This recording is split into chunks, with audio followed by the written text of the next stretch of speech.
Had to get that last little piece out of me real quick before we took off and went to deep space on them. So, as anybody can see, or the screenshot before they pull up in this joint, 3 little white babies, and they are the embodiment of what white heaven is supposed to be for the people.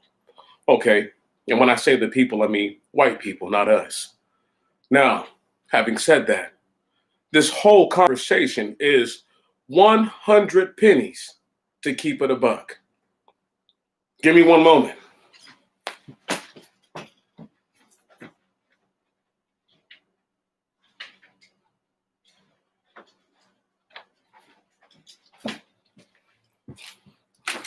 I have in this tin here, you see, clearly more than 100 pennies.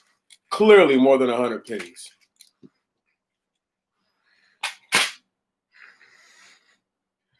If I take the time to count them out to show people exactly how much 100 penny is, right? I'm not sure if they'll even understand the notion of what I'm saying. Is that this is 2 pennies, 2 pence, right? I'm contesting that I have, as a brother reminded me the other day, you've only ever kept it a buck since you've been doing this. When you're wrong, you keep it a buck. And you don't try to rub it in the faces of everybody when you're right about it. You just try to keep stressing the same points. But the rest of these cats, see, they got 2 pennies, you see. And they'll tell you for their 2 pennies, they need $1 from you. You understand? And what I'm trying to get to is this, is that in white heaven, in order for you to understand the whole prognosis, you have to understand how to keep it a buck. So in order to keep it a buck, we got to go back to some of the things that they believe in. This is a biology book by Helena Curtis. If she wants to dispute anything that I'm saying, if she's still alive, she can dispute whatever she likes. First and foremost, let me go ahead and say this. This is a work of complete and absolute fiction that has sprinkled throughout it, sparingly throughout it, sparsely throughout, iotas of truth. Having said that, in the introduction, we read about one, Charles Darwin, and it starts just like this. In 1831, a young Englishman, Charles Darwin, sailed from Davenport on what was to prove the most consequential voyage in the history of biology. Stop right there. Before we get anywhere else, I got to go 170 some odd pages back, because I need y'all to listen to this. We're in the Mendelian principle groups, right? Now, I need y'all to understand this. This is a biology book that I picked up the other day, right? I couldn't expect the book to do what it done. I couldn't expect for it to say out of order how the truth of genetics actually works. So let's go ahead and break it down, and you guys will understand what I'm talking about in White Heaven, 100 pennies to keep it a buck. Don't worry, I got some websites I need to read to y'all, and there's some other stuff. What's popping, bro? What's happening, family? Hey, man, we're here today, bro, to break it to the people again, because I know I've done this work before, but if I do it again right now, it might actually mean something. So let's go ahead and point out Gregor Mendel. Now listen, Gregor Mendel was years younger, right, than one Charles Darwin, but they died only a year apart from one another, or 2 years apart. Excuse me. Why this is so monumental is because Gregor Mendel's work, as we're about to read, isn't acknowledged by the world until posthumously. His work is acknowledged posthumously. It's not acknowledged while he's alive. We'll explain this in a moment and what exact significance and impact this has on White Heaven and 100 pennies to keep it a buck. One moment. Now here we are. Gregor Mendel who was born into a peasant family in 1822, entered a monastery in Brunn. Now understand, this city is now known as Czechoslovakia. Get me, follow this right here, just in case you don't know. The monastery he went to was an Augustinian monastery. Okay, all right, Saint Augustus. Going forward, he attended the University of Vienna for 2 years, pursuing studies in both mathematics and science. He failed his test for the teaching certificate he was seeking and so retired to the monastery. Stop right there. If that doesn't happen, I could contend white people would still be saying that we came from monkeys and they wouldn't even have any kind of scientific basis to it. Don't worry, I'm gonna put it all together here in a moment. He failed his test for his teaching certificate, and so he retired to the monastery, of which he eventually became abbot. Mendel's work carried on in a quiet monastery garden, and ignored until after his death, marks the beginning of modern genetics. Stop. Ignored until after his death marks the beginning of modern genetics. We're going to read one more part. This is a crucial part. Mendel's great contribution was to demonstrate the inherited characteristics are carried as discrete units, which are parceled out in different ways, reassorted in each generation. These discrete units eventually became to be known as genes. Do you hear how this dirty dog is trying to denigrate this man's work? Understand why she's doing that. Because this man went to church and the basis of his work was the scripture.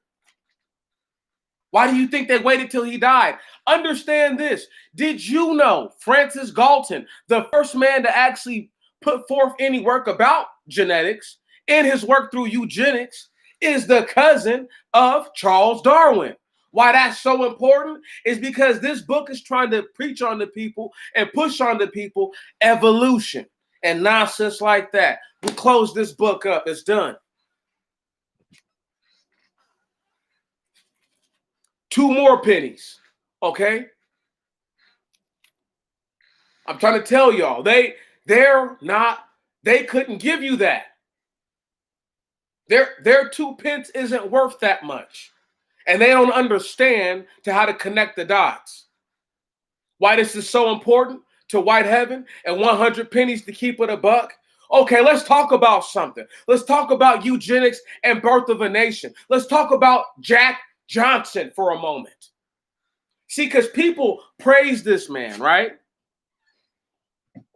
Do I think how white people treated him was righteous? No. But do I think that he sought to be the devil's equal? Was anything to be adored? No. Furthermore, his taste in women was poor. We could contend that Jack Johnson, Madam C.J. Walker, aka Sarah Hooker, because that's the name that she was given when she was born, were the beginning and the start of self-hate and assimilation. The idea of integration. Hold on, let me just break it down to you. See, when black people have straight like hair, they just call it good hair. And there's a whole lot of them who ain't got no white people in their family that have good hair. And it was like that back then. It was like that during slavery. It was like that before they ever met white people.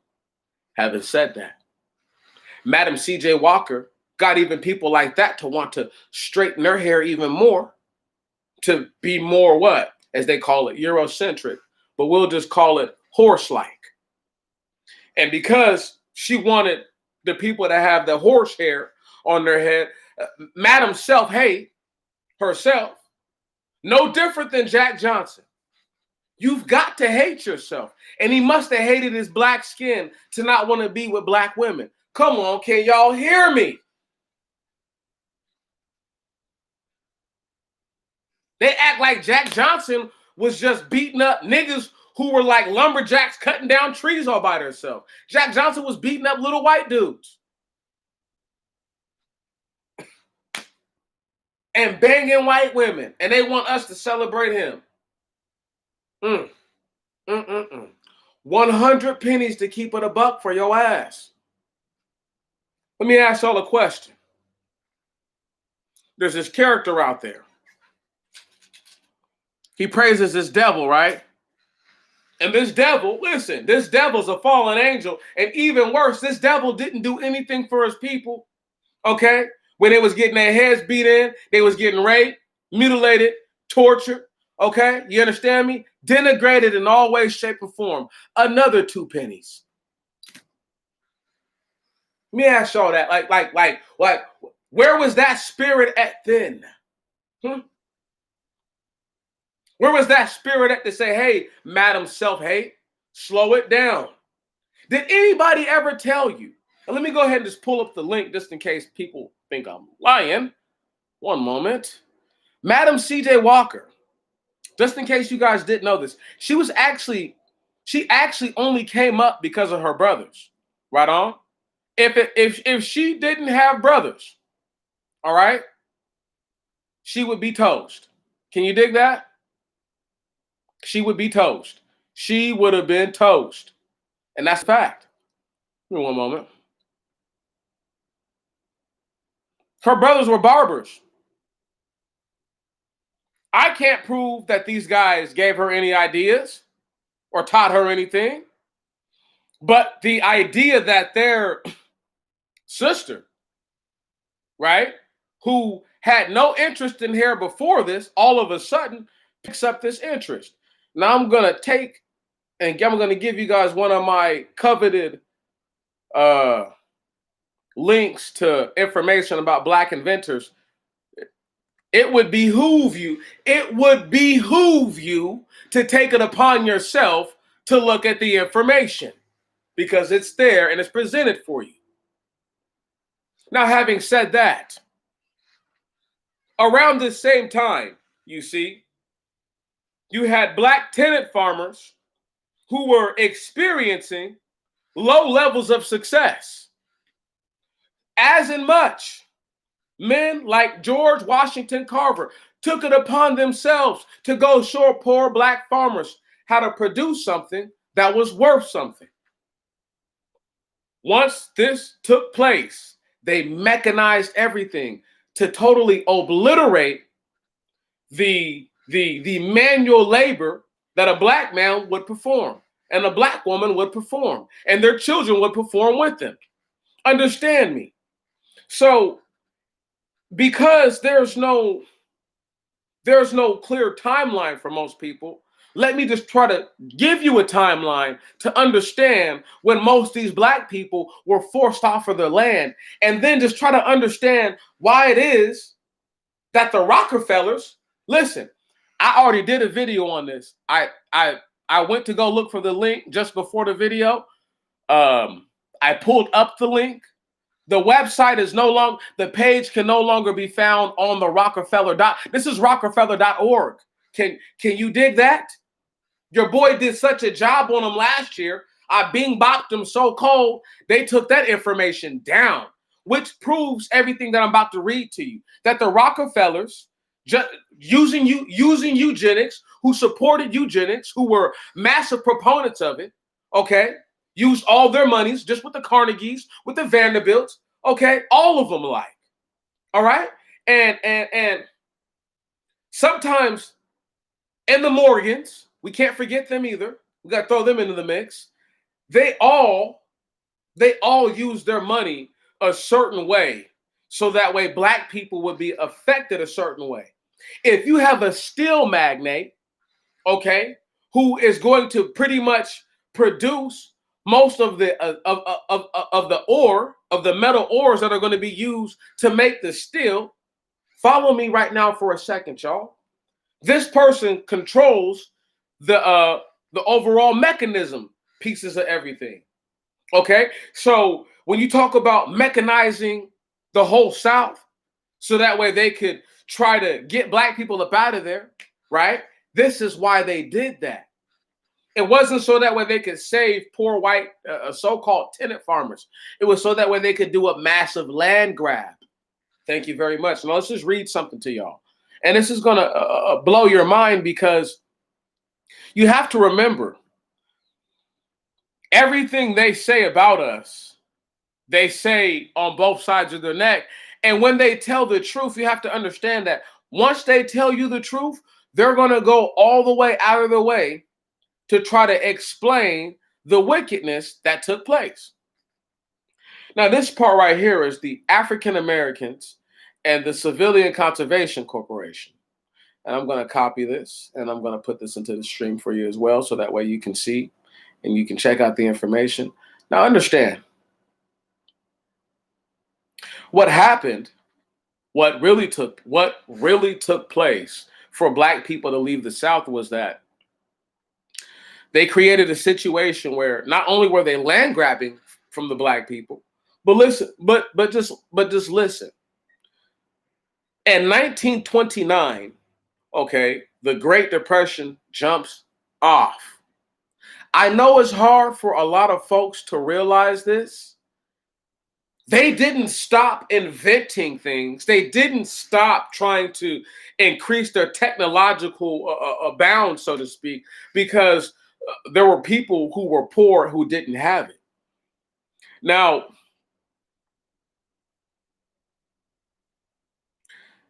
when you read these numbers and you hear these numbers,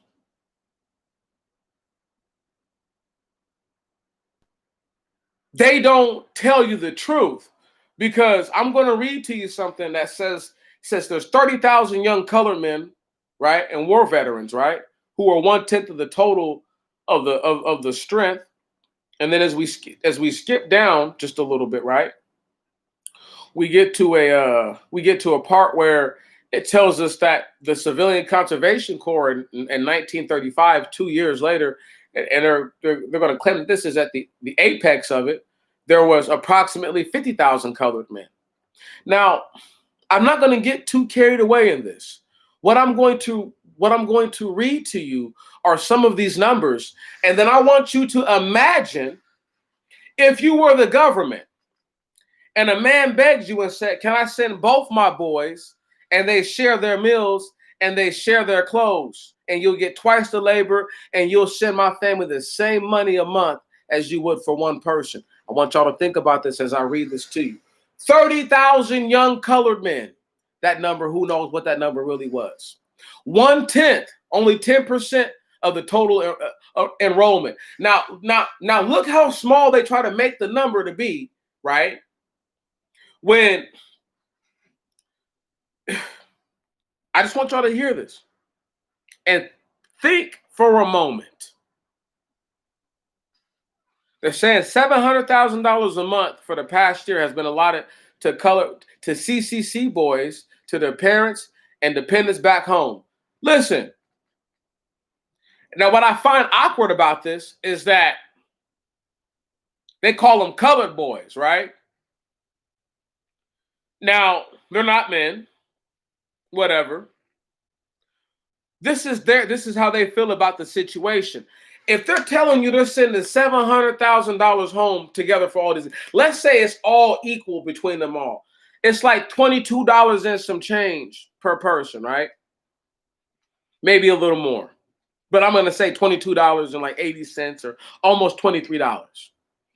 Now, if you're telling me that a Black man or a Black woman would not send their 2 or 3 sons, right, in order to do the menial labor, and as if the government's going to turn them down because they need the bodies.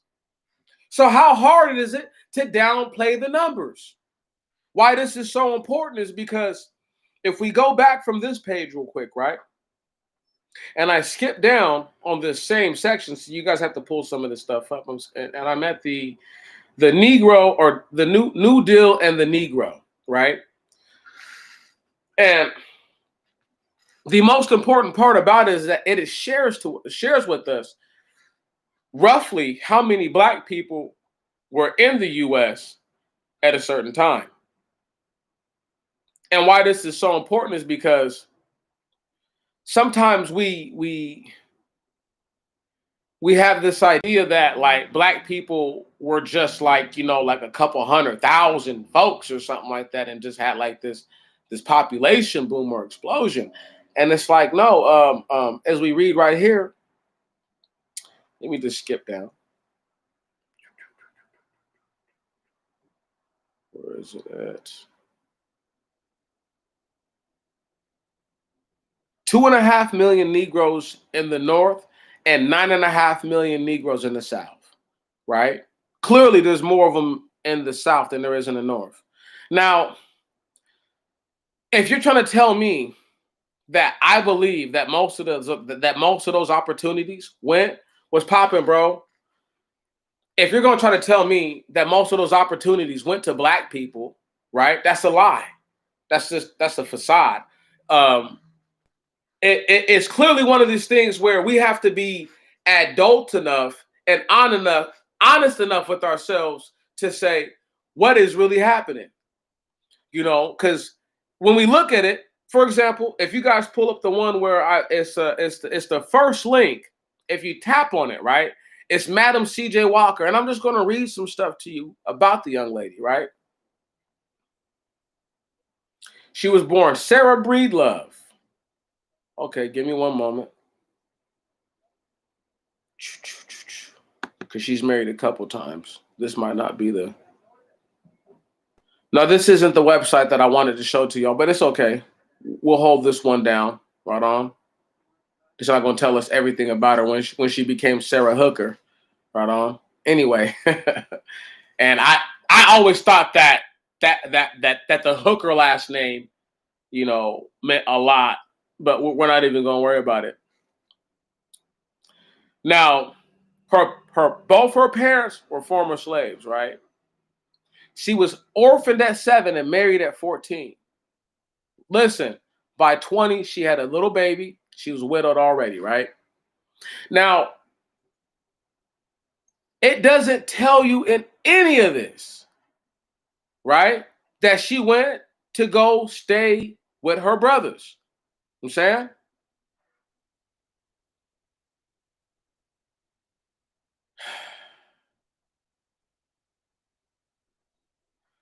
It, they talk about her losing her own hair and coming out with pomade. What does hair loss have to do with straightening your hair, y'all? I need y'all to really try to grasp how these black people on this website tried to clean up her history.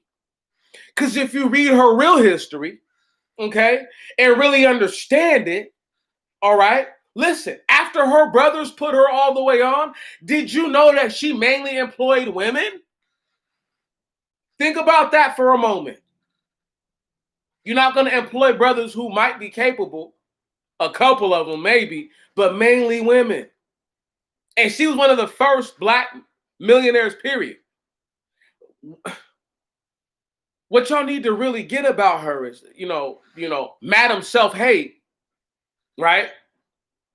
Is that you can't tell me that indoor plumbing is not a regular thing. People had wells, man. People washed their hair with the well water back then. You're not going to tell me that because of indoor plumbing, they didn't wash their hair like. Look, man, it's things like that y'all need to understand. We're just trying to keep it a buck in here. And with that said, 2 more pennies. Look, one of the biggest problems that we're going to have as I get back to this social welfare history project, right? .library.vcu.edu.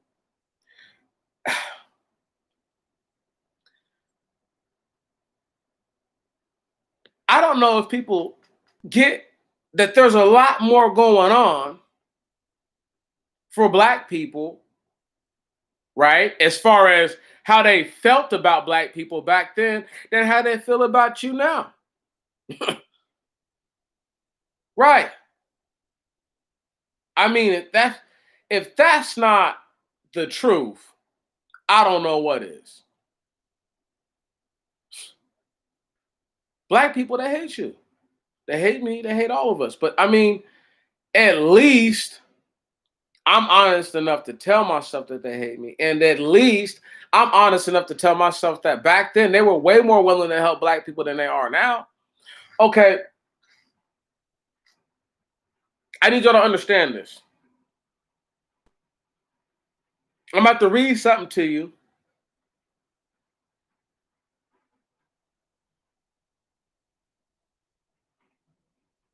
And then I want y'all to try to put into your minds that the history that you believe about these, we're in their heaven. This is not, white heaven is a place, okay? And if I have to give it a person, place, or thing, white heaven can be embodied by a person, okay? Right? It can be harbored in a place. You know what I'm saying? I'm saying? But it is a real thing. It's not fake. It's not make believe. It's not like where I'm like, I can say, well, white people have recessive genetics. You can't argue that in white heaven because that doesn't matter. It's their heaven, dog.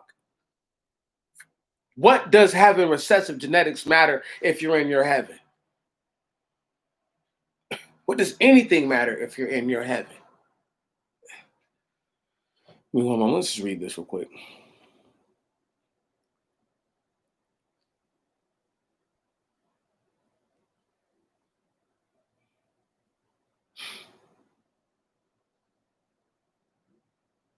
PWA Housing Division. The Housing Division of the Federal Emergency Administration of Public Works has planned 60 federal housing projects to be under construction by December 31, 1935. Of these, 28 are to be developed in Negro slum areas and will be tenanted predominantly or wholly by Negroes. 8 additional projects will provide for an appreciable degree of Negro occupancy. These 36 projects will afford approximately 74,664 rooms and should offer accommodations for about 23,000 low-income colored families. The estimated total cost of these housing developments will be $64,428,000, and they represent about 29% of the funds devoted to the federal slum clearance development under the present allotments.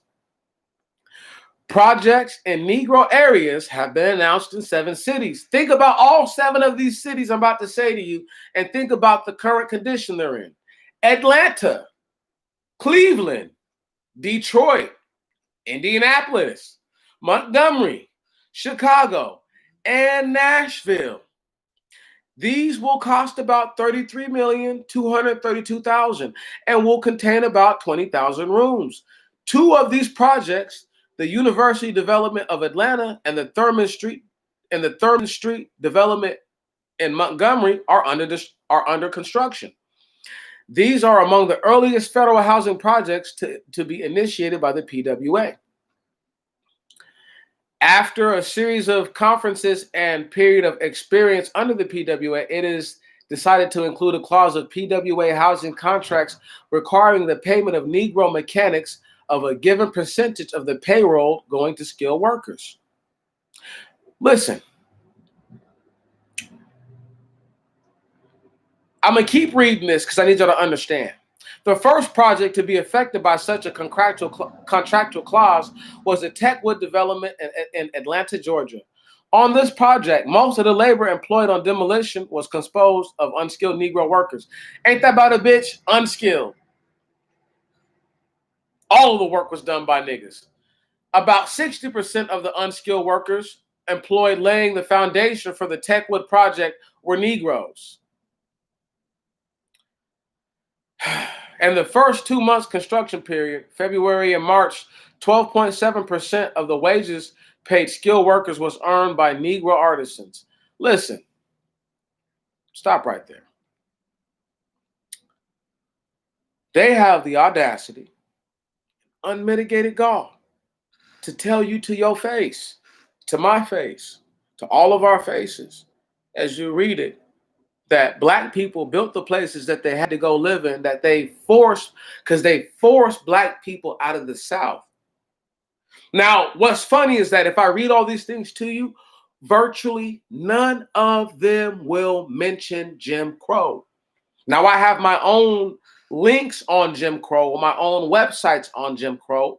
I may just have to pull one up because I'm done looking at Madam C.J. Walker. But you guys should actually read some of these creators and inventor biographies, right? Because they're not all bad people, right on? They're really not. It's just one of those things where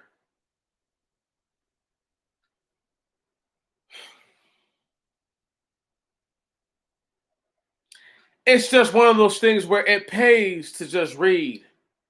You understand? It does. You know, it could never hurt you. Like, I've read far more about George Carver, right?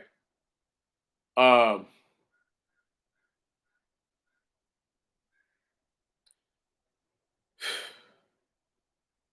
I've read more about George Carver than this little website will ever tell you. But I mean, these black people are heroes. They're not, no, not all of them. Some of them are straight sellouts of the worst kind. But a lot of these black people, though, are real when you have to do something with your hands, okay, and have to be skilled at it, you're a hero. Give me one moment. I'm talking about our people. I ain't worried about nobody else.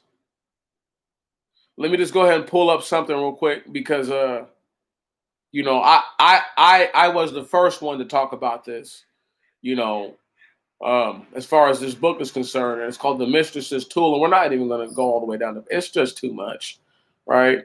White women who prospered off of slavery, right? And I'm just going to take this link, copy it, bang, throw it here. Well, see, but that was the point, though, family. That was the point. See, that's what I'm trying to say is look at these places that the Rockefellers, okay, same people who dumped an unknowable amount of money into the research of eugenics. The science that said if you were born rich and wealthy, it's because you had better genetics. And if you were born poor, it's because you had inferior genetics. No lie. A white man with his pseudoscience from his cousin and from the real science of a man who was at least a man of faith, humanoid or not, I couldn't even care less. See, let me go ahead and just grab another 2 pennies. It's 2 more pence. 4, 6. Come on. In 33 minutes, I done dropped 10 cents worth of game on you. At least 10 cents. At least. And this is my point about the 100 pennies to keep it a buck. If I come with just 2 pennies and I say this is what I got for you, right? But you already told me you needed $1. And I'm 98 cents short. What up? Anyway. And I'm 98 cents short, y'all. How does that go? Right on? You said, Meech, I need $1. Andre, Humble Man, JP Hope, y'all said I need $1, Meech. I need 100 pennies, bruh. If you're going to bring me pennies, I need 100 of them. Not 99, not 98. I need 100. And if you're only going to give your 2 cents to something, you might as well keep it in your pocket. It's an insult. to think that people know more about the history of the people that have been here living the life, and all of their views on the people are either objective or subjective. Right on? They won't interject on our behalf. Come on. But they want to try to put you down or be against you.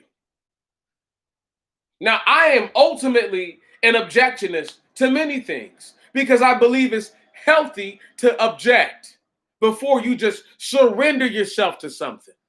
Having said that, if you tell me on one article that the Rockefellers supported eugenics, then I read another article and it tells me that the man who brought up eugenics was he was a nobody. He was living in the shadow of his cousin.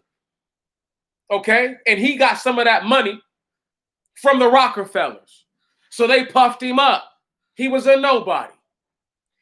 If I tell you right now, I read to y'all earlier, Gregor Mendel, the man who's accredited with modern genetics, this dude's work was not acknowledged until after he died.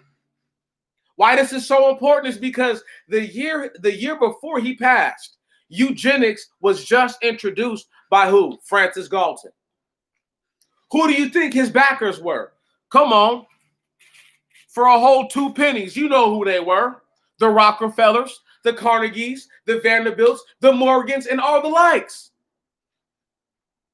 Right. The same people who built the mechanization to push black people out of the South because they wouldn't give them the loans that they would give to white farmers. Black people lost their land. White farmers came to take over the land. Black people were made homeless, impoverished more than they were overnight. Forced to go north by places that who picked? The white man. Of all people, a dirty bastard who's invested into fucking eugenics. Right. This is 100 pennies to keep this shit a buck because these niggas don't tell the truth, and I do.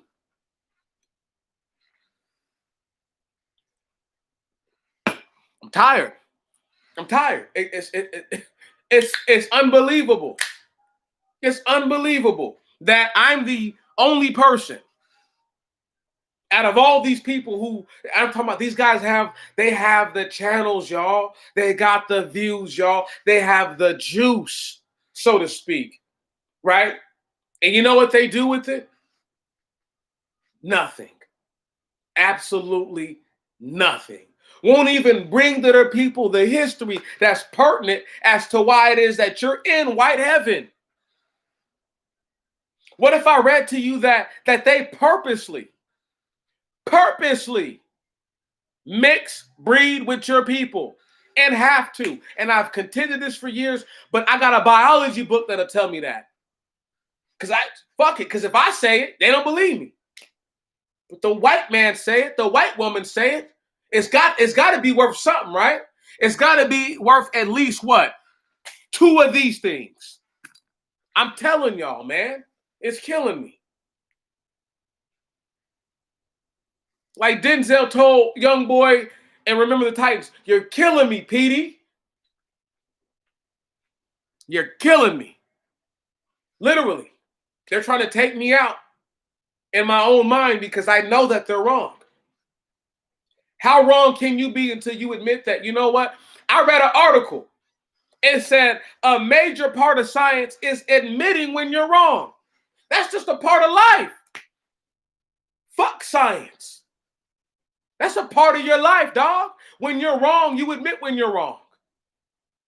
But we come from a culture, we've been raised in a culture, I should say, where you don't hold the L. Put the L on somebody else. That's American culture at its finest. You are not supposed to hold the L, somebody else is. And because you're black, guess what? You will be stuck holding the L 9 times out of 10, unless you're going to put that L on another black person. See what I'm saying? Only the truly brazen black people try to skin down con artists and scheme. White folks are just non-black people in general. Only them. Only the brazen. The rest, the poop butt, the cowardly, the suckers, talk about getting their people who they'll tell you don't have two of these to rub together to give you their money. Fuck out of here. I'm tripping though. I've got it wrong and I've got it all messed up. Look, man, let me ask y'all a question. Did you know that Africans, if they were to take their blood sample, let me do it. Don't let nobody who's got it. My vested interest is to prove what I'm saying is not a lie.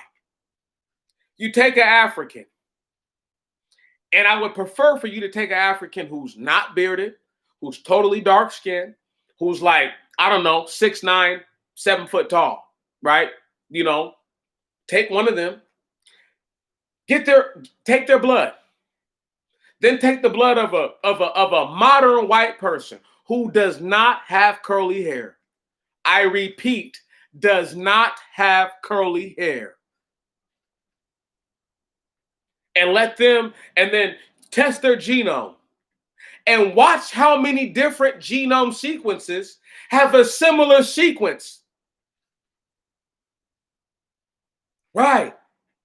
Just because it's different genetic material doesn't mean that the sequence is not the same. I.e., why when Africans who look a certain way make children with white people, the babies look white no matter who the parent is? Trying to break it down to y'all. Trying to break it down to y'all. Trying to give it to y'all. Look, I'm trying to make it clear.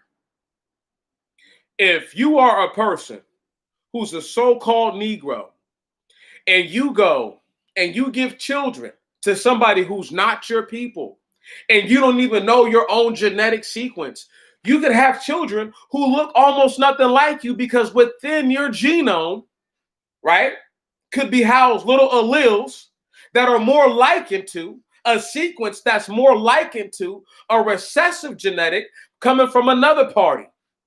But because you have this recessive gene in your body, okay, you can pass it off and give it on, i.e. white like skin, i.e. straight like hair, i.e. light eyes, come on, and little skinny noses, and no lips. Man, don't get me started. Do not get me started like this. Because look, they ain't never kept it this 1,000 with you. Okay, never. They could never do that. Because they have too much an interest in this. I don't. I've got nothing to lose to tell y'all all the stuff that I'm going to tell you. Like, look, let me ask everybody this right here. When's the last time you heard one of them say, hey, you know what? If y'all don't give us the verdict, listen, I'm talking about one of these black YouTubers who's got 100,000, 200,000 subs. And they say, yo, like, look, my people and all this in this town, where y'all at? Okay, look, I need y'all to put together, if y'all really about it and y'all really with it, I need y'all to start connecting and put together a 10,000 person coalition, a 5,000 person coalition, and let your governor know, and let your mayor know, and let whoever know, okay? If you don't do right by us, we didn't say do the wrong thing, okay? We didn't say let a murderer walk. We didn't say let a drug dealer go free. We didn't say let some pedophile or some kind of sex offender of any sort, because pimps are also sex predators, okay? Whether you know it or not. A pimp, a person who actually forces a woman to prostitute herself out, is a sex predator of the worst kind. And because, we throw terms like player and pimp around loosely, let me just go ahead and just tell you the truth. I know the difference, and I know what's right and what's wrong. So let's not get it played out here. But the point and the purpose is this, is that they're not going to say to you anything that means that they have to get off the island of this is safe. Because, look, I'm having 5,000 people tear some shit up. Look, y'all don't listen to us. We rioting, dog. That's it. We rioting. And I don't fuck a protest. It would have never been there would have never been a protest fucking with me. Had I had my way, agitator number one, please. Would have never been a motherfucking protest in this bitch. They'd tore all that shit up when it first happened. And when it first happened, they'd have beat the fuck out of those 4 cops for trying that shit with George Floyd. What? Look, we wouldn't even be here. Anyway, let me stop. We're not having that conversation because I can't stand it to think that there's people who have the ability to get black people to get up off their derrieres, and they won't dare. They'd rather them sit there and listen to something that doesn't even encourage them to do the right thing. There's no empowerment there. How is that black empowerment? How is black empowerment telling you that I didn't eat lead chips as a baby, lead paint chips? How is that black empowerment? How is black empowerment giving a nickname to the men and women that you think are lesser than you, but yet you need their cooperation right now to get ahead? How is that black empowerment? And how is that black first? See, it's these type of motherfuckers, all right? These niggas who, I swear, if they didn't eat lead chips, these motherfuckers was dropped on their head, all the way on their egg. And their parents never told them because they lived. They said, you know what? They all right. They made it. You should have told them that they got dropped on their head because then they would know that there's something wrong with them. Because they don't know that because their parents didn't do the decent thing and tell them, I dropped you on your head when you was a baby. So you might be a little messed up. Don't want to hear that, do they? And I'm keeping it 1,000. What is that? 2 more pennies for you. Play that game with me. Play that game with me. Because I'm ready to go. I'm like, look, I might not ever get the love or the respect. Ever. If I'm not a top 10 all time for the people, I don't know what I could be. I don't know what I am. I'm telling y'all right now, there will never be another brother who will present as much information to the range that I have. And I've never had to denigrate the Most High God. Hold on. 2 more pennies for the bucket real quick. Let me ask y'all a question. Do y'all think it makes sense that Muhammad Ali, a.k.a. Cassius Clay, traded in his slave name of a white man for another slave name for a different white man and made that name famous? Does anybody think that, other than Demetrius Santuan Jones, anybody other than me think that's weird? What's popping, family? Am I the only one? If you don't believe me, look up, is Islam a Turkic religion? Is Islam a Turkic faith? And then go look up who the Turkish people are. Go look them up. And I don't want to, don't try to pull some BS where you pull up a picture of a black Turk. I know about black Turks. I'm not worried about them. They were the people who were oppressed by the white-skinned ones and forced to convert, okay? So when I ask you these questions, and they want to go around here and call themselves Khabib, right? And Khalid, right? You know what I'm saying? You feel me? But you drop the white man's so-called name in America to pick up the white man's name in the Middle East. Man, if that's not backwards, I don't know what is. That's crazy. See, it's that type of thing. Right on? Where a black man could go on TV, call white people the devil, and not even realize he's worshiping the devil. That type of thing. The type of thing where the black man clearly must have overlooked the fact that the starter of the faith that he was following, for 2 more pennies, let me go ahead and drop it on your head. His name is Fard Muhammad, and he's a white man for all it's worth.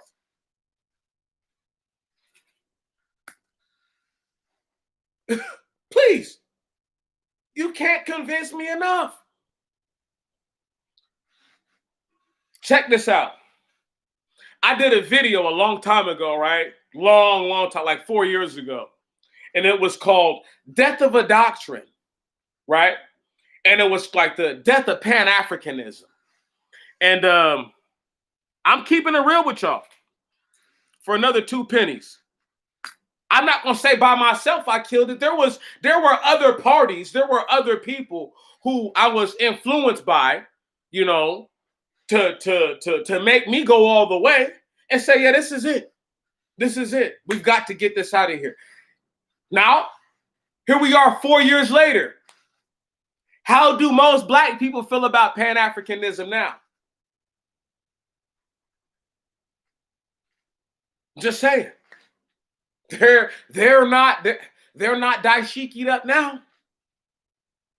I almost had a moment where I was going to put on my little African suit that my dad gave me, my little top and my shorts, but I had to refrain and show a little restraint and not be acting a fool while I was dressed like that. Well, they say Aramaic is the closest language, brother, but I contend this. I contend that the Egyptians, the Greeks, and the Israelites spoke a language it sounded more alike than it did different. And this is why historians and linguists don't actually know what the hell is going on. You know what I'm saying? Even people who study freaking what's the word? Etymology, like the beginning of something or the origin of it or whatever. So if Aramaic is the closest, just know that Aramaic is probably closer related to the actual Greek language, okay? And the actual because they claim that the Egyptians spoke of a version of the Aramaic languages, or variants of it. Having said that, though, we have to realize, man, we have people in the midst who never meant us no good. Let me ask you this. Once again, brother, you tell me you need $1 and all I've got is 2 pennies, right? That's all I got. It's 2 pennies. And I'm your last stop.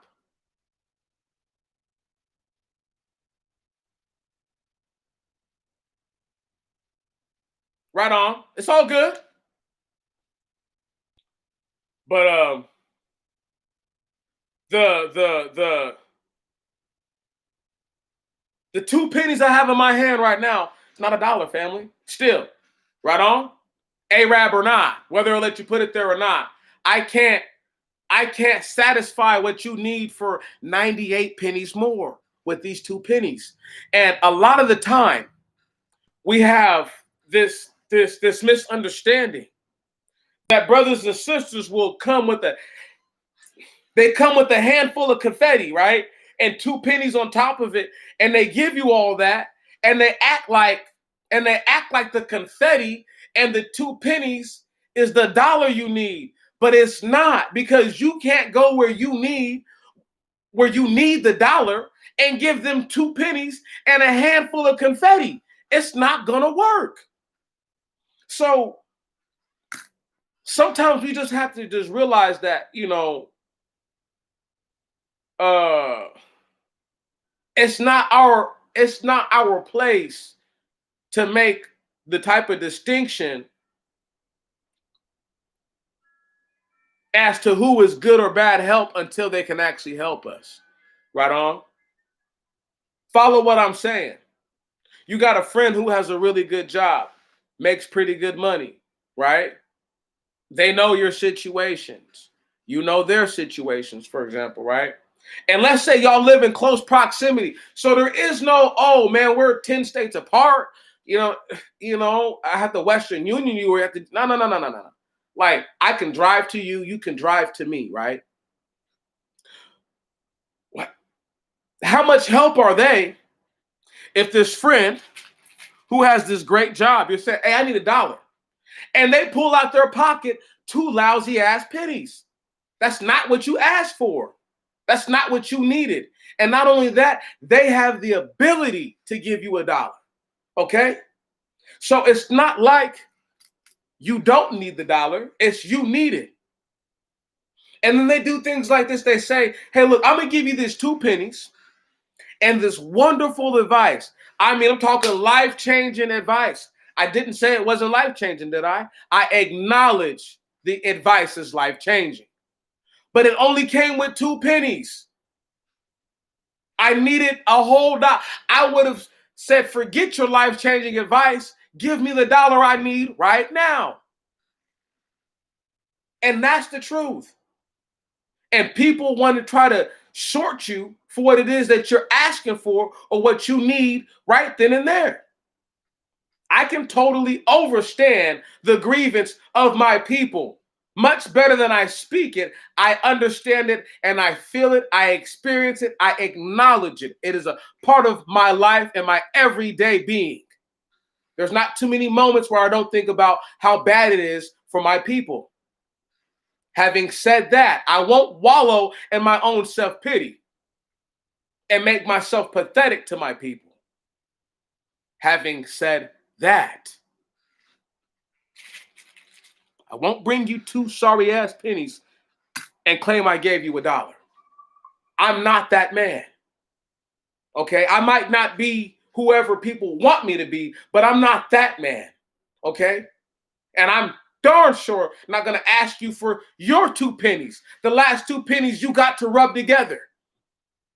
And tell you that I can do better with your 2 pennies than you can. I'm not him. I'm not built like that. But some of these people who we want to believe in, who we want to say, you know what? One day they're going to wake up and realize what they really have to do. They're never going to do it. That's the part about this you've got to understand. You're in a place that is the heaven of your sworn enemies. And they will do anything to keep this. And the 1%, the 2% of them who know that they're wrong, they have no power to change this. None whatsoever. If they could change it, they would have already. They get dusted and crusted every time. Ask John Brown. Ask him. Ask him. Listen, let me tell y'all something about Teddy Roosevelt, who people try to shit on all the time. Did you know when he invited Booker T. Washington to the White House, James Vardaman said that a dog, a mangy mutt, must have barked by his mother's stomach when she was pregnant for him to allow such a thing to happen, right? Woo! The level of disrespect. The level of disrespect, all-time fucking high. And you can only be in your heaven and say some twisted shit like that and not get your whole head knocked off. That's it. There is no other place. There is no other place on earth that's better for them than here. Not Switzerland, not the UK. This is heaven for them, y'all. White supremacy, that's a watered down version of white heaven. White supremacy is the court that's being forced, having its teeth, having you have to hold its mouth open and literally rip its teeth out with pliers. Okay, that's white supremacy. White heaven is them hanging my black ass up, setting me on fire, and them and their family sitting down and having supper by my dead body, and looking at me and saying, "Yeah, that nigga got what he deserved." Even if I didn't do nothing. Being a nigga's enough. That's enough. That's enough reason to get you out of here, boy. That's enough. That's 100 pennies to fucking keep it a buck with you. Another 2 pennies, if that's worth something. Once again, my 2 pence I have to give you is worth more than the 2 pennies they're willing to. They will never give this type of stuff to you. They're too afraid, and they won't show their face while they say it either. I got no silly nonsense to sell to you. Let me show you guys something.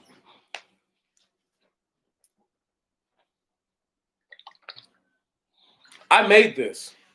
Okay, this is pure black oil, pure black seed oil. I made it myself.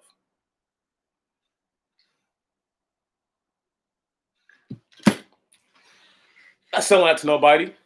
Online, right on. If I can't move around within my locality and find people who will take it in its premium form that it's in, I'm asked out. I don't need people who are already going through their own struggles where they live to try to supplement my struggle. And then hope to God, right, that that's the right thing to do, right? You see what I'm saying? There are so many brothers and sisters that are lost because they believe that if they don't contribute financially to these men and women who I do believe have their, once again, I've told y'all this. I believe for the most part, their hearts are in the right places. I do believe that. Do I believe that they're doing the right thing? No. And some of them are just outright wicked. And these are the black people that we have to contend with right now. Not a contingency of people who are once again outside of your community and normally outside of your reach to do anything to you or for you to do anything to them. Most people don't live like I live. Once again, black people, I don't live in a black community. I didn't grow up in a predominantly black place. I have to stress this to y'all again. Right on? My neighbors are white. Almost everybody who lives on this floor is a white person. White looking person. Including my motherfucking roommate. Right. There's only, in this whole building, there's like 5 or 6 black people. There's a couple of mixed people, and there's like 5 or 6 black people. So there's like 7 or 8, people who could fall under the so-called Nig Bannister in this whole building that I live in. And in this whole neighborhood that I live in, it's a whole bunch of white people. And there's black people who obviously live around here. But get what I'm saying? I don't live in a traditional, right, or conventional black community where in which I can go out there and wave my finger or try to pull young brothers in and actually do so. I don't live in an environment like that. And for the last however many years I've been dealing with this nonsense with the courts, there is no leaving Washington for me. It's staying my black ass here. You understand? Please. Please. Okay. The Not Fucking Around Coalition and Jam Master Jay.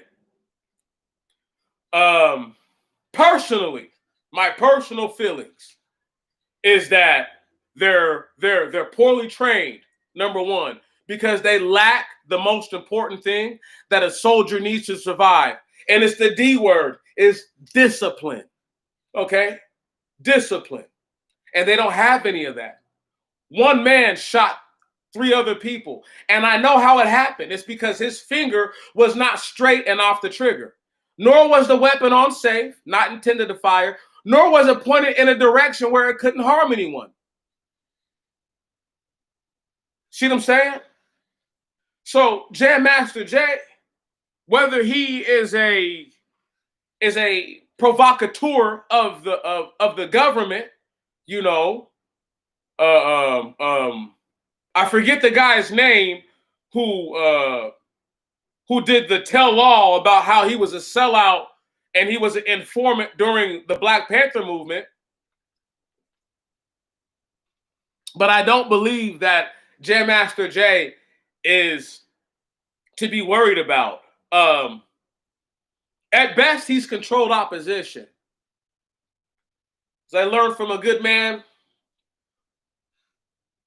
a long time ago, who has his own, like we all do. We all have our own ways, but a good brother who has his own ways, and he said the term is a Hegelian dialect, and it's pretty much where you take 2 things that are opposing to one another, you introduce them, they cause an issue, and then the governing body introduces, who also introduce these 2 issues.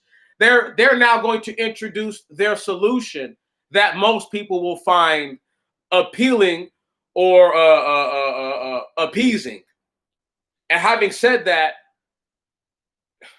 do I think he's Hegelian dialect? I do believe so, because he's a part of the reason why I say black people can't go toe to toe.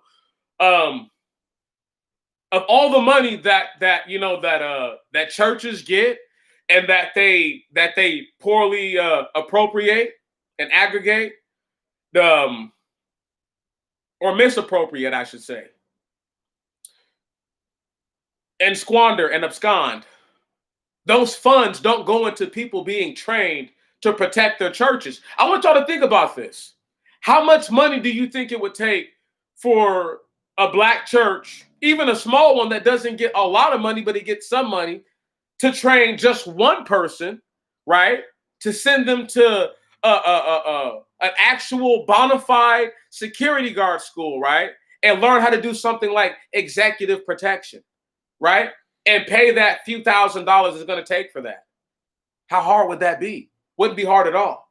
Wouldn't be hard for a church that makes a lot of money, foreseeably, to take the most ready, trained of their congregation, of their members, and to send them to places like that. They don't, because it's not in their minds.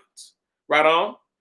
Because they are the other side of the Hegelian dialect. See, there's the militant black who's overly militant, and then there's, because they're unrealistic in their expectations of what they think black people can accomplish with firearms. And then there's the safe Negro, as people have dubbed them, right? I won't call them a coon, because a coon can be a militant and a coon can be the safe Negro. So I don't want to get into the name calling thing so much as it is, I want to differentiate these two different, these diametrically opposed forces. And the best way I could present it, if you wanted to understand how it's two white men fighting each other and how another white person comes up with the solution. I'll give you a prime example. On one side of the militant side, you have Malcolm X, who doesn't know, or maybe he does know, he's representing a white man when he represents the so-called prophet Muhammad. And on the other side, you have Martin Luther King, who in his whole life, they only seen white angels and they only ever seen white Jesus. Okay, boom. So we have these two different factions for white people, so the so-called going head to head, right? Boom, they both get killed, right? Follow me. The faces of two diametrically opposed movements both get killed, right? Because one is saying we don't need to integrate, we need our own. And the other one is saying that if we don't integrate, we'll be destroyed. So when they allowed for black people to integrate, just like a good agent would do, you keep a dossier or a file on all the people that you claim were dissidents, and you punish them, and you don't give them jobs. Oh, now you're starting to understand what really happened, huh? And those who did what you wanted to do, you give them jobs and you reward them. Ah, you see what I'm saying? It's deep, ain't it? It's not merit now, or it's not the kind of merit you think. It's another kind of merit. It's a merit of you do what I want you to do, and then you get the spoils of the war. Not merit of you doing the right thing, and then you get what you deserve as a proper reward. See, their comfortable medium was, we'll allow for these militant blacks to die off, and we'll make sure in the parts of their neighborhood where they live, we'll make sure crack cocaine gets there first. Did you hear me? Did you hear me? Okay, then. We will make sure the drugs get there first. Simple. Not that hard to do. Another 2 pennies. It's things like that where people can't understand. They don't want to understand. You see? Because, right, they're just now starting to understand that your heroes set you up for the weak ass arguments that you have now. so-called educated lames and Pookies and Ray Rays and things like that. These two men didn't even know that they were going to be used like that to destroy you. I'm telling you right now what happened. Somebody tell me I'm lying. Somebody call me a mother-sucking liar. Oh, man, we had like, give me a second. 5, 10, 15, 20, 25, 30, 35. We had a whole 38 pennies. We had a whole 38 pennies and got 62 more to go. Can y'all dig that? I could have just, for as much game I gave away, I could just put my whole hand in here and just drop pennies on the table and be like, we're done. That's it. White heaven, 100 pennies to keep it a buck. But no. I'm not even close to done right now. Please. Just got started in my own rights. They better recognize, bro. They used 2 heroes for black people. 2 quintessential niggas born in America. That does matter. And said, hey, we got a plan now. We're going to play them against each other. Because while this one calls this one soft, this one says that this one is stupid because this one doesn't understand. That I understood. I realized what Dr. King was saying a few months ago. And when I watched one of these videos, maybe even more than that, maybe like 5 or 6 months ago, but still a few months back. And he was just explaining, yo, I thought about the whole militant thing. I thought about it. Because it's unfeasible. Listen. This man thought about it. He thought about, do we have enough guns? Do we have enough ammo? Do we have enough provisions to hold off? Do we have the training for something like that? Will the world help us? Or are they going to come up against us too? Who's going to be our allies and our foes? How does this end for us? Come on. Right. To get your ass beat, to lose, to sign a treaty that says you'll go back into slavery. Why would we do that? Why? Why would we do that? See what I'm saying? And on the other side, dude's saying like, look, bro, if you integrate and you try to assimilate with these people, those who do not capitulate and acquiesce to the society, okay, those people, they're going to try to find ways to breed them out. Now, normally how they do it, if they can't get you by just killing you, they'll lock you away or they'll get you with chemicals, whichever one. See what I'm saying? This is why they try so hard to make black people sterile. You see what I mean? A lot of black people don't know. Back in the 70s, we had 40 million people, just about. Numbers have not changed. Think about that. In almost 50 years, the numbers haven't changed. For us, they're saying. Do you know the level of destruction? Hear me. Can you fathom the level of destruction we have undergone? Right. It's that type of shit. I don't deny people when they're right. I've heard people say this stuff for years and years and years. It's just, I now get the chance to bring it all full bore, if we will, right? And just get to just tell the truth. One more time. Let me ask y'all this. In white heaven,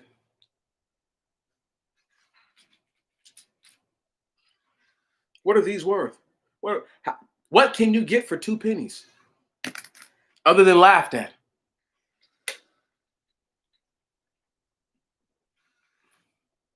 They taught me as a young Marine, they say, keep your 2 cents in your pocket, boys, because nobody needs it. As a grown man, I'm starting to really understand, like, damn, they couldn't have been more right. Keep your 2 cents in your pocket. What will it do for you?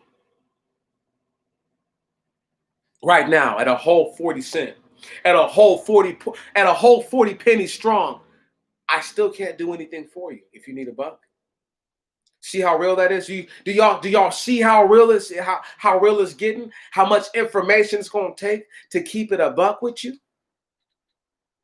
So even if we go into Black Wall Street, a very sensitive subject for many Black people, while I get ready to keep it a whole 100,000 pennies on this part.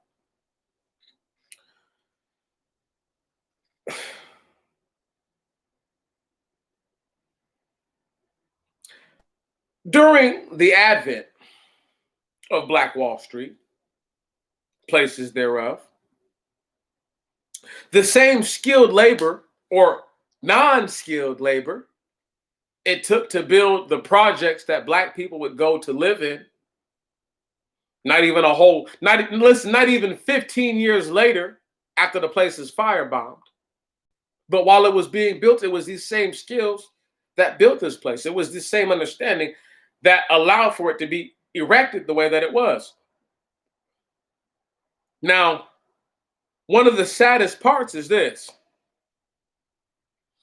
In Black Wall Street, most people overlook that your Black inventors, your Black entrepreneurs, your Black everything, they gave hope to Black veterans who had to go across the seas to fight what are known as the Germans, okay? Because when those men came home, see, this is why I keep trying to stress this, why it actually happened like this. Y'all all heard about the riots when men came home, summer of World War I. People heard about many soldiers being murdered. Did anybody ever put it in their head how many of those Black soldiers went to places that were actually doing okay? Right. Never even dawned on people. It doesn't even hit their minds. They don't even care. They think it's they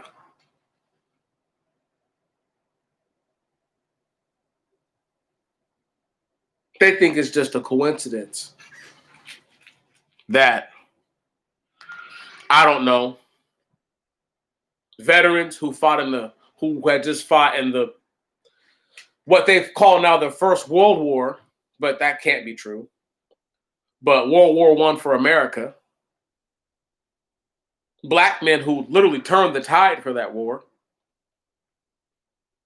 now came home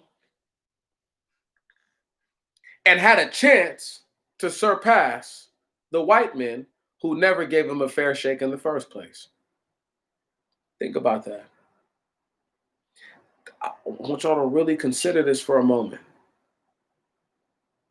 There were Black banks that never recovered their losses after the fall of the stock markets in 1929, when it crashed.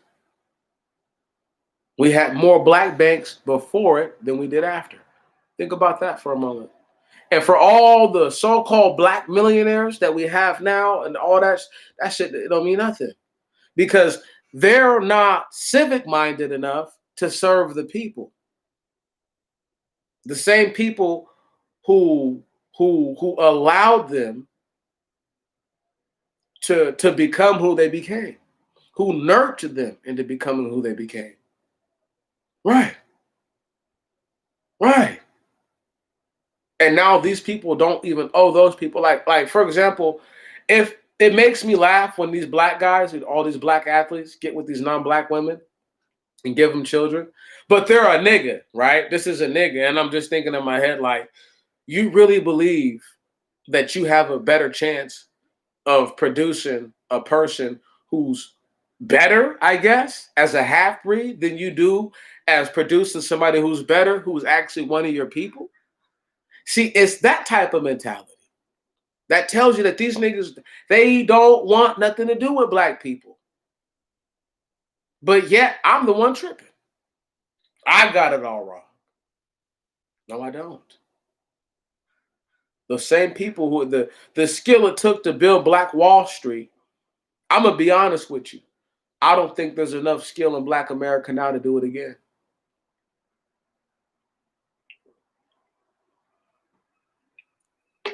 I mean, all out skill. I don't believe it. Nope. Nope. You know why? Because those men didn't have YouTube, my friends. They didn't have libraries they could go to. Nobody was giving them lessons as to how to do this stuff. They were just doing it. Right. And they just knew what to do and how to do it. Ain't that something? Your ancestors. See, I had a little one rolled up that I was going to poof while I was talking to y'all. But I'll wait till the very end because I need people to understand. I'm more coherent than anybody that they're going to go. They can go listen to somebody who's going to white supremacy them to death. Okay?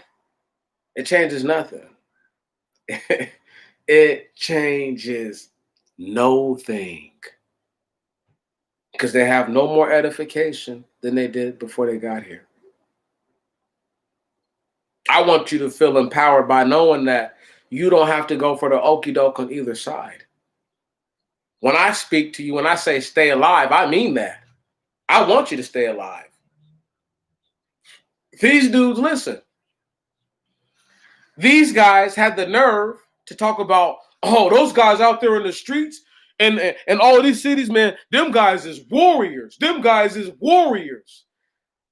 And have the nerve to also say that, yeah, if you weren't raised on a steady diet of lead paint chips, I'm like, well, you don't think that these guys had to eat, you don't think these guys ate lead paint chips to do what they're doing?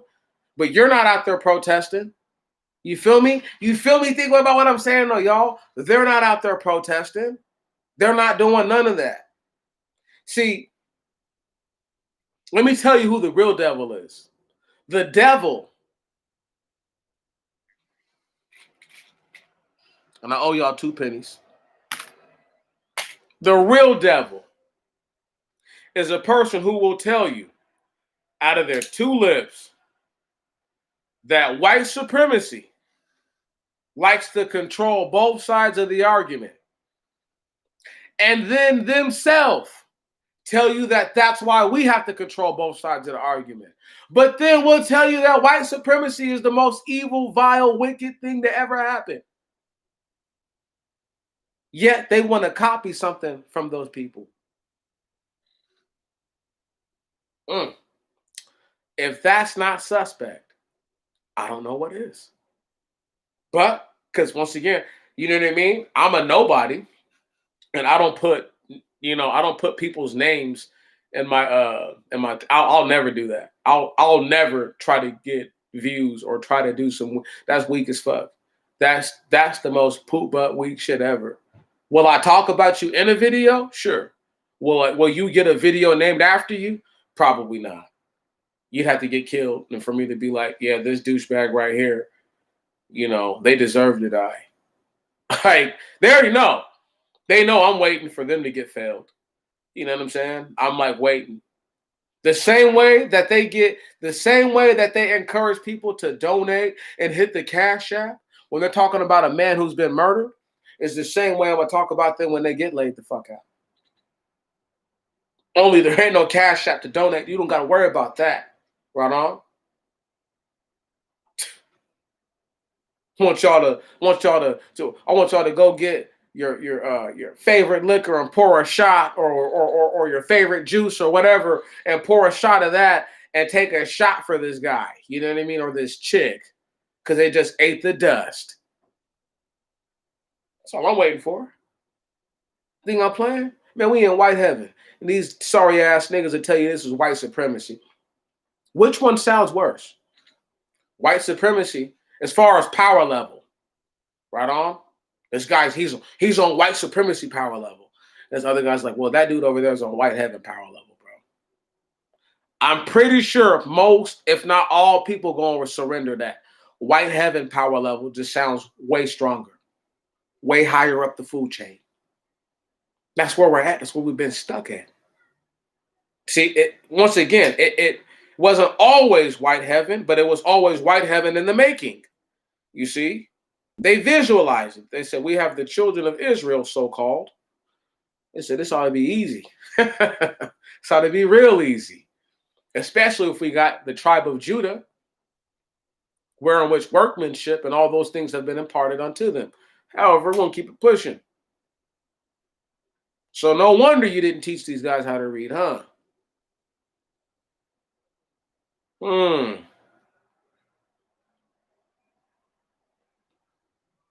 got to understand. I don't see it, everybody else does.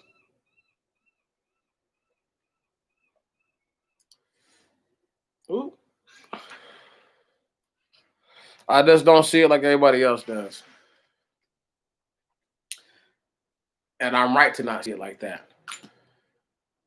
And they're wrong to try to force me to see it their way if I still can't have my own opinion. If I see it your way, if I can understand what you said to me, I don't have to give in to that. I tell people all the time, don't agree with me. I tell people all the time, be objective. Tell them all the time to be objective. All the time. I'm never just like, oh, take my word for it, y'all. But if y'all think I'm lying, I'm not. I'm not. I have nothing to lie about. There's no one thing that I could say that's going to make the situation better or different. But I got another 2 pennies for you guys while we move into a whole nother subject. See, when we're talking about white supremacy, right? We got to talk about this whole concept of I didn't own any slaves. I need to really bury this whole concept, because when we have people say shit like I didn't do that, right? Like let me give y'all the most modern real world example of I didn't own any slaves. You're at work, a customer spills something in one of the aisles. You see them spill it. You don't clean it up. Boss man calls you back later, says, hey, I noticed you happened to walk by and didn't clean up that jar of pickles that got shattered, right? Boss says, why didn't you clean it up? You said, well, boss, I didn't break it. Boss says, you know what? I'm not going to fire you, but I'm going to give you a prime example of how weak that sounds. That same jar of pickles, right? When people buy those pickles, as insignificant as $3.48 is to you, because hundreds of people throughout the week might purchase those pickles, they allow for us to give you a paycheck. So you actually benefit from those pickles, whether you know it or not. Now, it's the same thing when people talk about they didn't own any slaves. Okay, you didn't own any slaves, but yet you benefit directly from what it was what we call slavery. So are you going to give up all your benefits because are you going to quit your job now all of a sudden because you didn't break that jar of pickles? No, you still want your job. You see what I'm saying? So it's that type of thing where there's a lack of ownership and accountability for all the wrongdoing that people have done, that they plan to do, and that they want to commit. What you plan to do and what you want to do are different.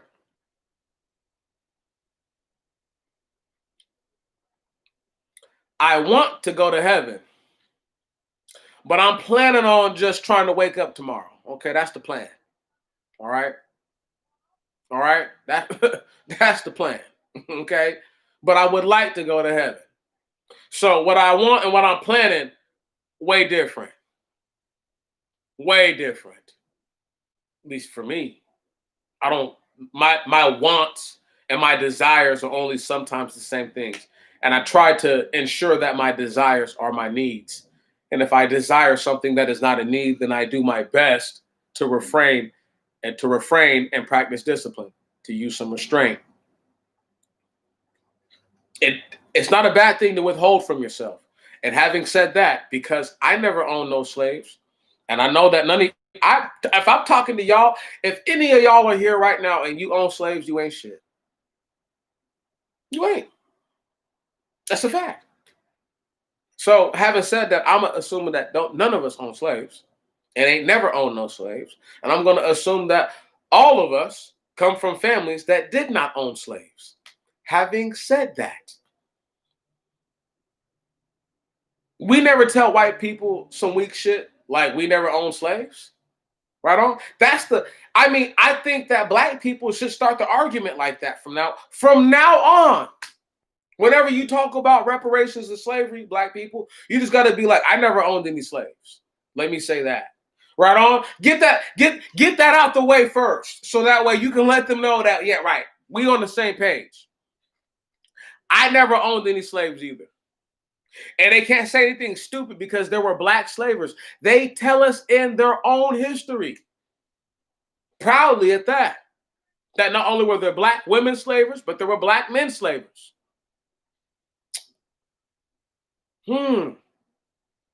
So sometimes I think that there's this massive disconnect. And we will allow for them to use a scapegoat that actually, hey, most white people didn't have enough money to own a slave. You fucking right, you didn't own no slaves. You're trailer trash now. I totally believe your parents and your family never owned. They ain't owned nothing since they've been here. They've been vagabonds and wanderers of the land their whole time. Please. Best thing they ever owned is this trailer. Talking about my ancestors fought the Indians. Man, if you don't get that tired ass nonsense out of here. My ancestors didn't fight no Indians, not by will at that. We still built the country. Right. Y'all was free and didn't do shit. That speaks volumes on you motherfuckers. Talking about I didn't own no slaves. You also didn't build shit, motherfucker. You didn't do nothing. For that, you owe black people. Fuck slavery. They don't want to pay us for that. Hey, look, we need money for all the dereliction that white people have committed and continue to commit to this day. I give a fuck about a derelict nigga since I've been in this bitch oppressed since day one. Buy some derelict motherfuckers. Learn dereliction from the best. Please.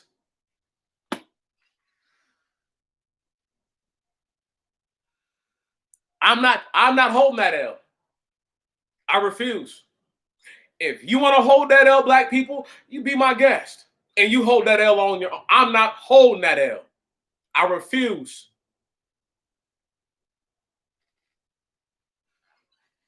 Never owned no damn slaves. I don't plan on owning no slaves. And that's the thing about a whole lot of these folks, is that they don't have the mind to understand.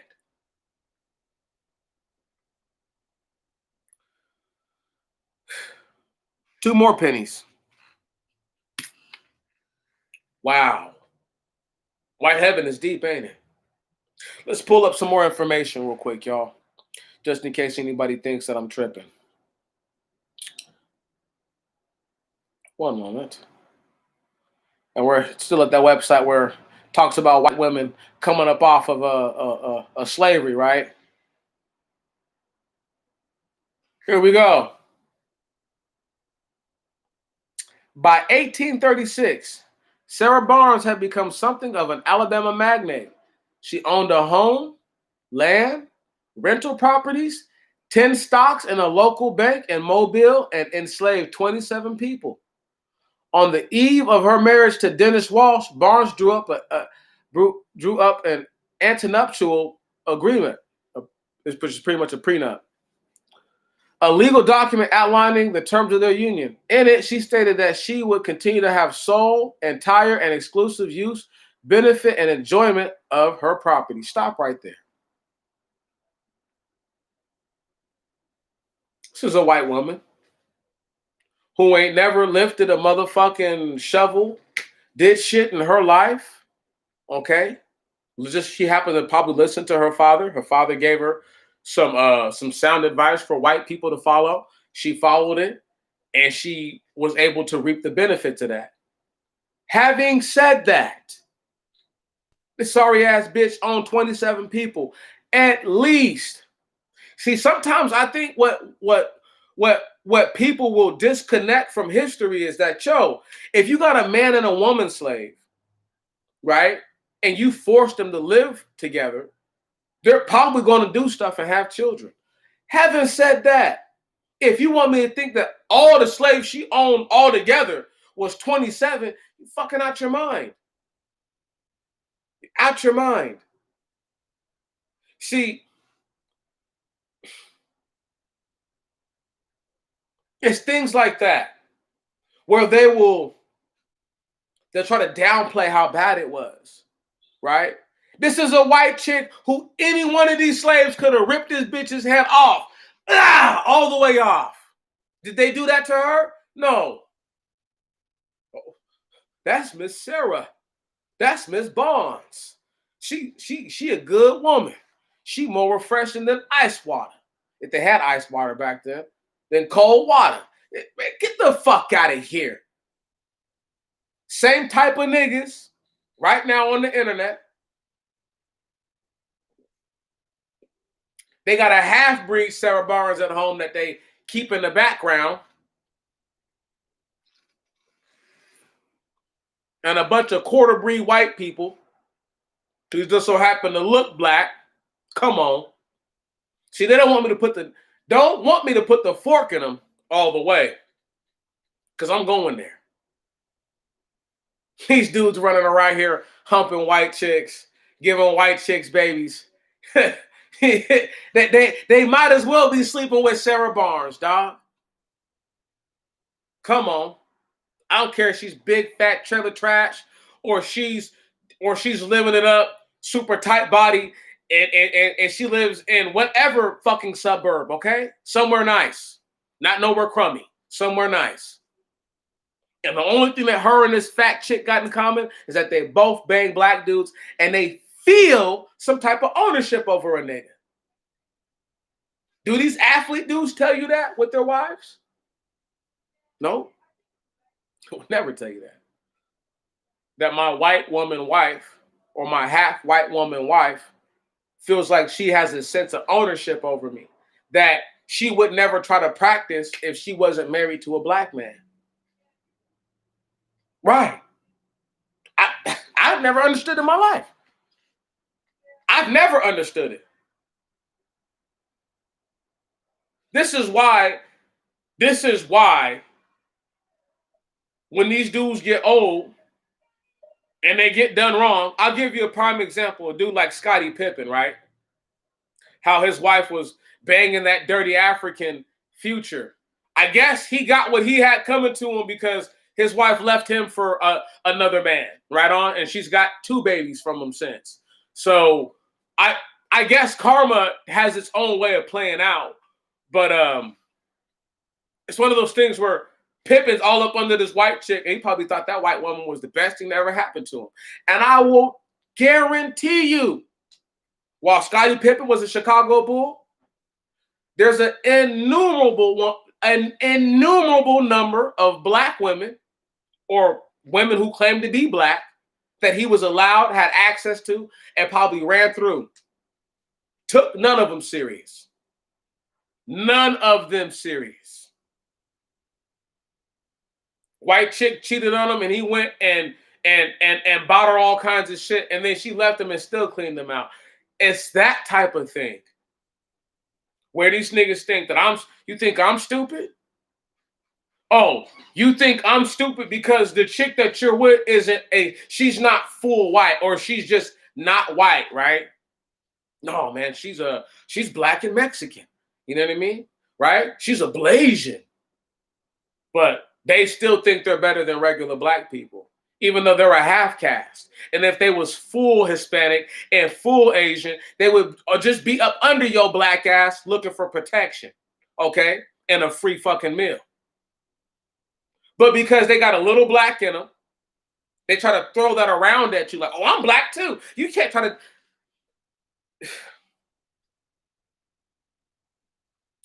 Let me tell you something. I've seen more half-breeds call themselves light-skinned in my life than I've seen light-skinned people call themselves light-skins. Think about that. I'm talking about true light-skinned black people who grow fucking afros. Okay? They don't stress the fact that they're light-skinned. They say, I'm black. They stress the fact that they're a black person. But the mixed people, first thing they do, oh, I'm a light-skinned. Come on. Come on. Just got to keep it 1,000 real quick.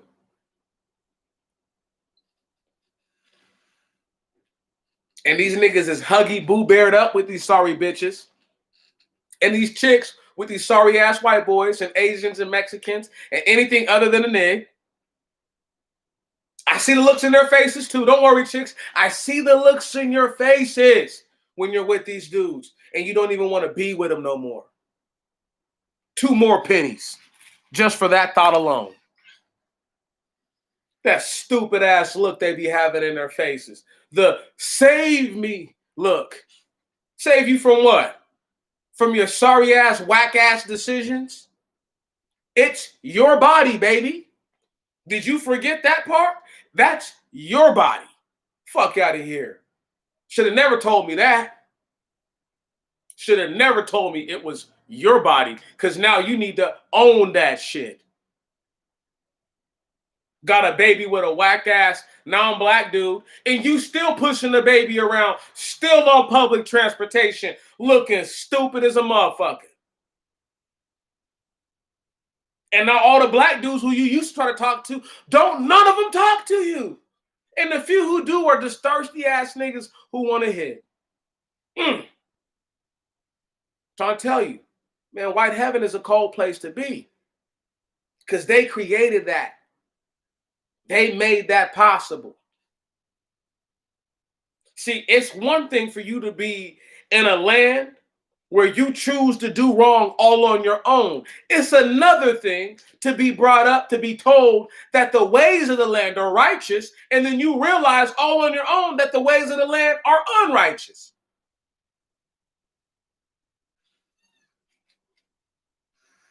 Two more pennies. A whole 50 cents for you guys right there. Do y'all understand how much time it takes to give you $1 worth of game? A real dollar. A real 100 pennies worth of what it takes. Because if I just give you my 2 cents, I have to keep giving you my 2 cents till we get to 100 pennies worth of it. Ask y'all a question. Did anybody watch Professor Black Truth? Did anybody watch The Black Authority a couple weeks ago? And this motherfucker said out of his mouth pretty much, what about the children? And after that, I don't know what it is. The baby's been getting hit up, right? They've just been putting on like, they've been showing us of all the murders for all the babies, like they normally wouldn't do. Put dudes like that on the front seat. So you're telling me that you're saying white supremacy put your babies in harm's way, but it was a nigga who killed them. Nigga who's selling dope and claim that the white man brought the dope in, but yet you selling it. See, where the fuck is the accountability? Excuse my language. Where is it at? It doesn't exist. And these niggas are trying to tell you, these dudes and these dudettes, trying to tell y'all and me, okay, that somehow, some way, shape, and form, all these poor black people did it to themselves. And then on the other foot, White supremacy is real and they oppress all black people. Which one is it, niggas? Is it that black people don't... Are we doing it to ourselves or not? That's all I got to know.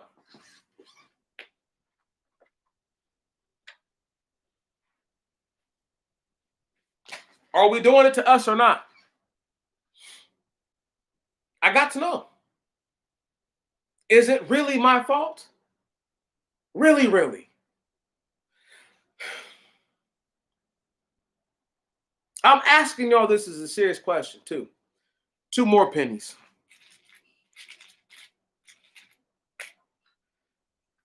Do y'all think it's just a coincidence that I got this extremist protection order in Seattle? Think about it. And everything that's gone down in Seattle since, I'm talking about, I want y'all to really think about this. The city's been on fire since they removed me. Since they removed me, been on fire. So to me, it's not a coincidence that you take a person out of an area. We're talking about some of the spots where the riots were the coldest at, just right up the street from where I used to work. You think that's a coincidence, y'all? You think it's just a matter of happenstance that, oh, he used to work out by... Some of those people who were out there acting up like that, I'm sure were people I used to do for. I know for a fact. Tired and they're fed up. They're tired and they're fed up. I became acquainted with hundreds of black people. And I've seen thousands and thousands and thousands of black faces. Okay. This is in my life, and this is just being recent to just speak to Seattle. When I say there's hundreds of people out there who know me, for hundreds, in a small area, and it might not seem like a lot until you get somewhere and you realize, like, oh, wow, this whole block of people knows you. Yeah, like this whole block of people knows me. You know what I'm saying? It's not like that for other people when they go places. They don't even get love like that. Right on? They can't disappear for 3 years and show up and niggas be like, oh, where you been? It's not like that because they don't keep it 1,000. I never owned no slaves, y'all. I never planned to. I told y'all this. I don't ever plan on owning slaves. I hope you don't. The whole idea, the whole concept of it, the idea of Hebrews buying servants was so that way one day they would eventually buy all of their people from the people who had enslaved their people, and they would set them free. However, you can't change that.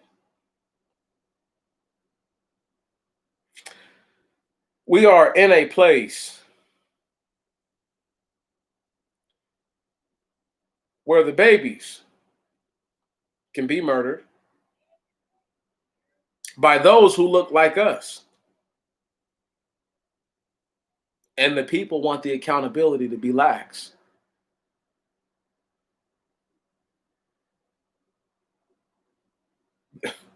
There's no righteousness in that. None. Not even a little bit. You know,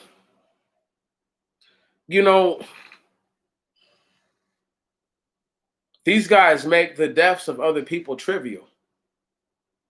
These are black people. These are black people who y'all see. Right on? Listen, they will make the death of a man trivial, but will try to make it important that they were affected by the police one time or twice in their life.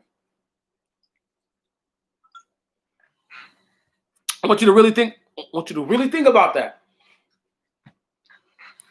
These niggas celebrated John Lewis dying. They celebrated his death. They couldn't be any happier that he died. But what's funny about John Lewis, though, 2 pennies real quick, that his daddy a black man. And guess what? His mama's a black woman. Unlike Farrakhan, who can only say, my mama black. Huh. But somehow Farrakhan, Decepticon, is more of a black man than a real black man.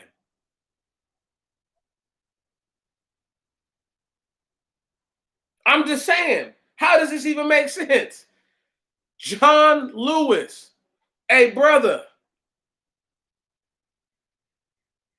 a real brother, to the turf.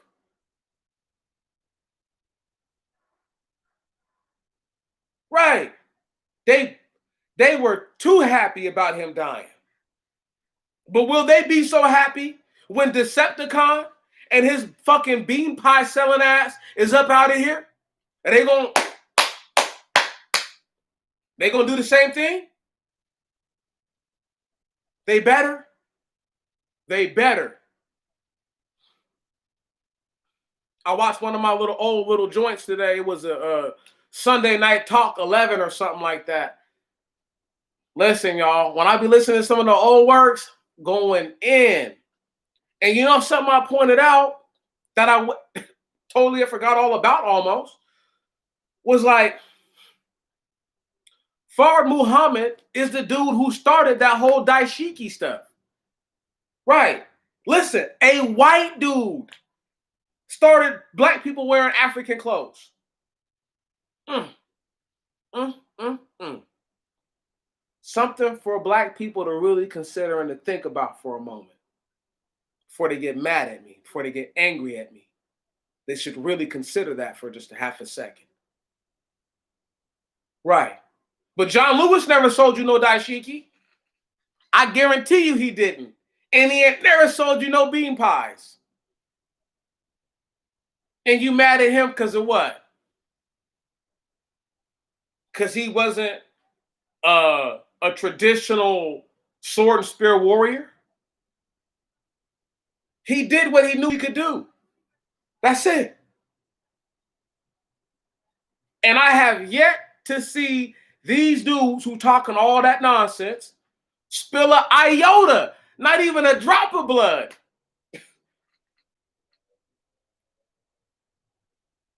And got the nerve to call the man all out of his name in front of God and everybody. At least the people I'm coming at, they deserve it. At least when I talk about Fard Muhammad, he's an actual white dude. Hey, listen, did anybody other than Demetrius Antoine Jones notice, and you can go look this up, Fard Muhammad would part his hair and comb it down to the side. That's where you know who got it from. That's right. That's right. Louis Walcott, baby. AKA Louis Farrakhan. That's right. Don't get it twisted. Another 2 pennies. Bam. We had a whopping 54 cents. At this rate, we'll be rich in no time. I'm trying to tell y'all, man. Look, they don't have a dollar's worth of cents for you. They can't keep it a buck, y'all. They barely got 2 pennies. These niggas stay missing 98 cents. I'm telling y'all the truth right now. Fard Muhammad, as a white dude, 100 years ago, did more damage to the black community than any black person you can name right now. I don't give a fuck how much dope they sold. I don't care. That white dude 100 years ago did more harm to black people than any. Because listen, he gave black people an alternative to Christianity. This is why they, right, and then told them that, right, you know, my God isn't a white man. It's a white dude telling you that his God is not white. You really supposed to believe that? Name one person on earth who would not conceptualize their maker as looking like them, whatever they think their maker is, whoever they think their maker is. That's the truth. This is why white people make the angels. It's not just because in the book of Enoch it says that the 7 angels who came to earth to do the biddings of the Most High were like 7 white men. Didn't say they had horsehair, meaning that they had afros, meaning that they were like Noah, meaning that they were albino looking. However, they conceptualize what they believe to be because they would like to think that whatever made them looks like them. I have a very hard time. It is very difficult for me to believe that a man who looks different than Demetrius, okay, hell, who even looks different than Farrakhan, if you really want to be 100 with it, I have a hard time believing that this man thought that his God looked like Meech. Come on. Let's keep it real. Same dude selling dashikis to your people. Come on. Same dude who got black people naming their sons shit like Abdul, right? And Ali, right? Come on. And Ahmed, right? And Muhammad or Mohammed. Come on, man. This is the truth. This is the truth. And they don't want to hear that. Because then they'd have to fall back a couple steps on that stuff they've been on for the last few years. 2 more pennies for the game.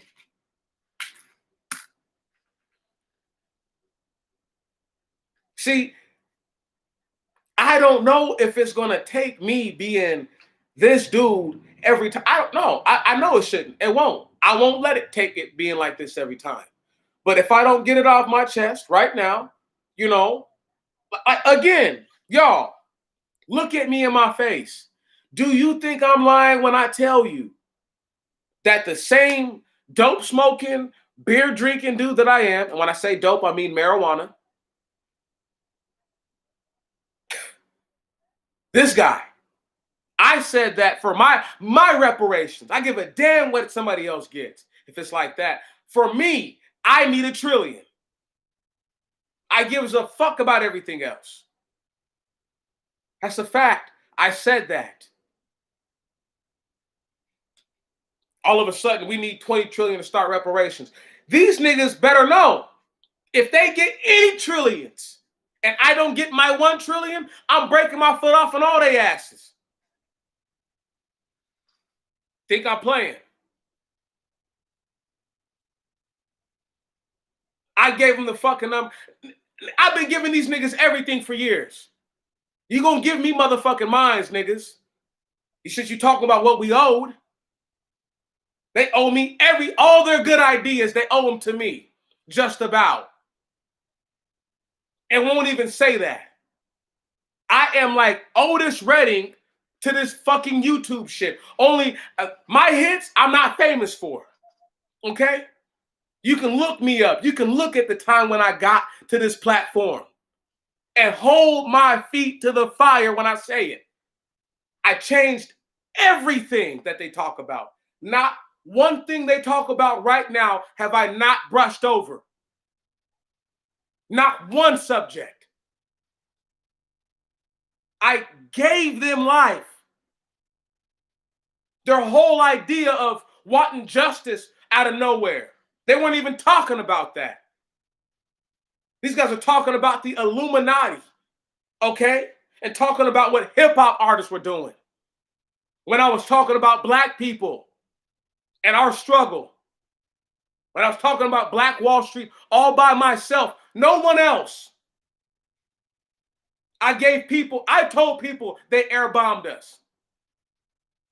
And then all of a sudden, YouTube's finding the videos to show people like, yo, these are videos from years before he said it. People verifying, yeah, they did air bomb the Black Wall Street.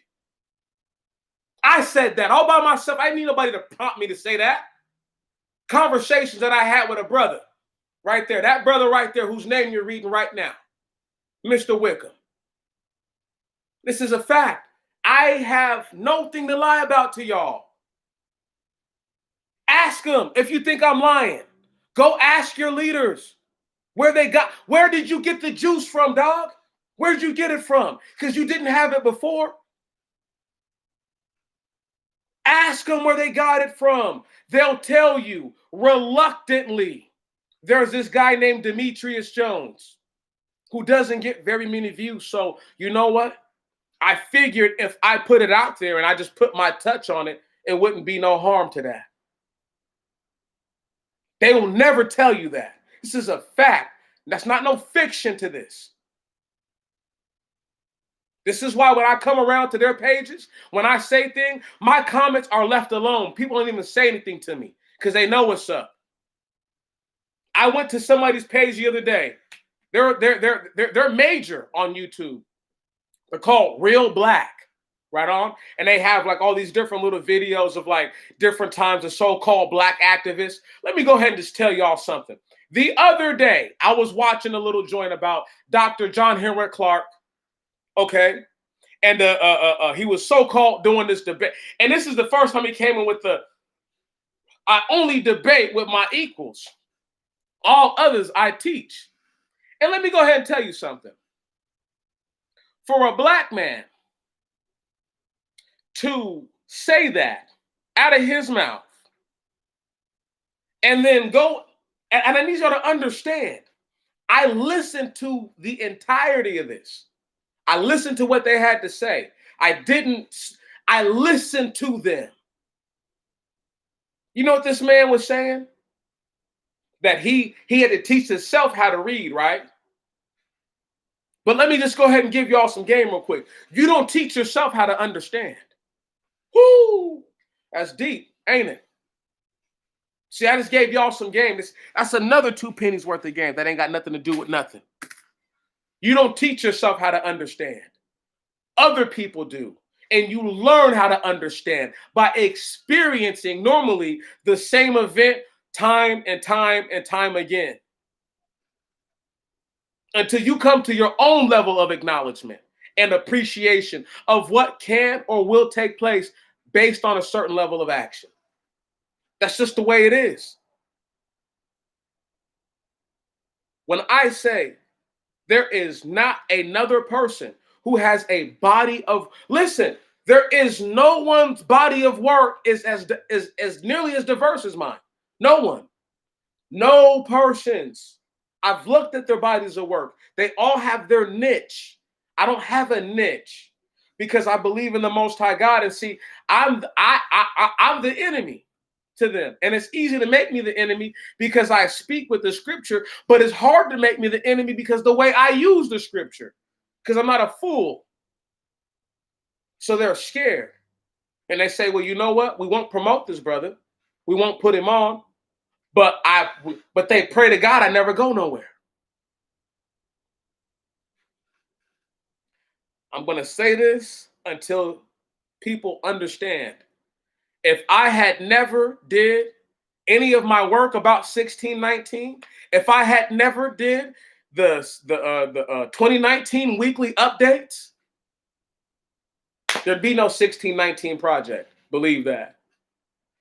Believe that. And Nicole Hannah Jones can take that to the bank. She can take that to the bank. Ta-Nehisi Coates can take that to the bank. If I hadn't done the work that I've done, there wouldn't even be those projects. Okay? Right on? I need you to understand, there are so many people who I could just air blast them right now.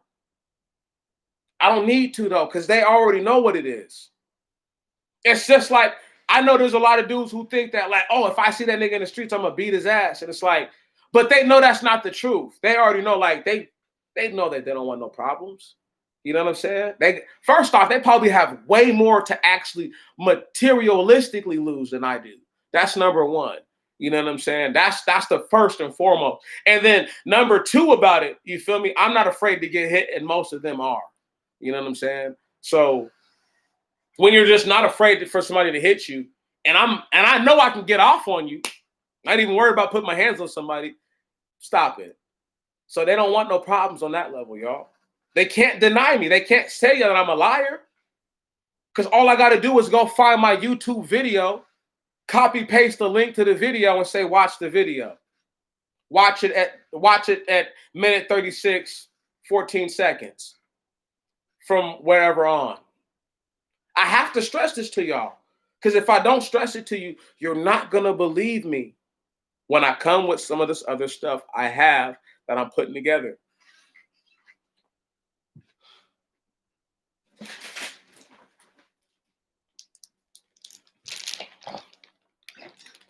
I had to order a brand new back to my laptop, right? I had already ordered a fan.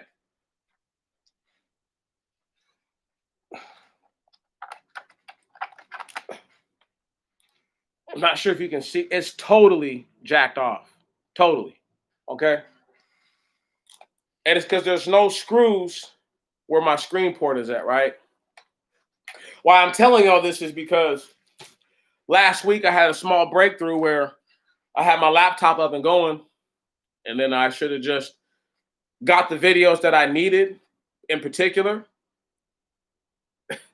and saved them in another format and did it the right way. And I didn't, you know what I'm saying? What's popping, little bro? And when I didn't do it the right way, so now the only video I have is in a Windows format and I'm on an Apple laptop. So that's not going to, you know what I'm saying? You know what I mean? Like the Windows thing and the Apple, it just won't read it. Um, having said that, uh, now I have to go through this whole process of re-putting it back together the right way. You know what I'm saying? And or taking the parts off of one, taking the screen off the whole thing, re-putting part anyway. I'm not gonna bore you guys with all that stuff. But gotta do some work. On top of all the other things I have to do. I have to continue to read the scripture and maintain my level of understanding within that. I have to continue to try to find work and make sure that I do my best to make sure that I'm employed to some degree. Um, what else? I have to keep being a good person. You see what I'm saying? So for all the things that we have to do, I have to do, you have to do, and that's 2 pence for that, y'all. Sometimes we just don't realize how epic it is and how important it is that we do our part. You know, it's important that you do your part. You know, it's important that I do my part. It's important that we all do our part. Um,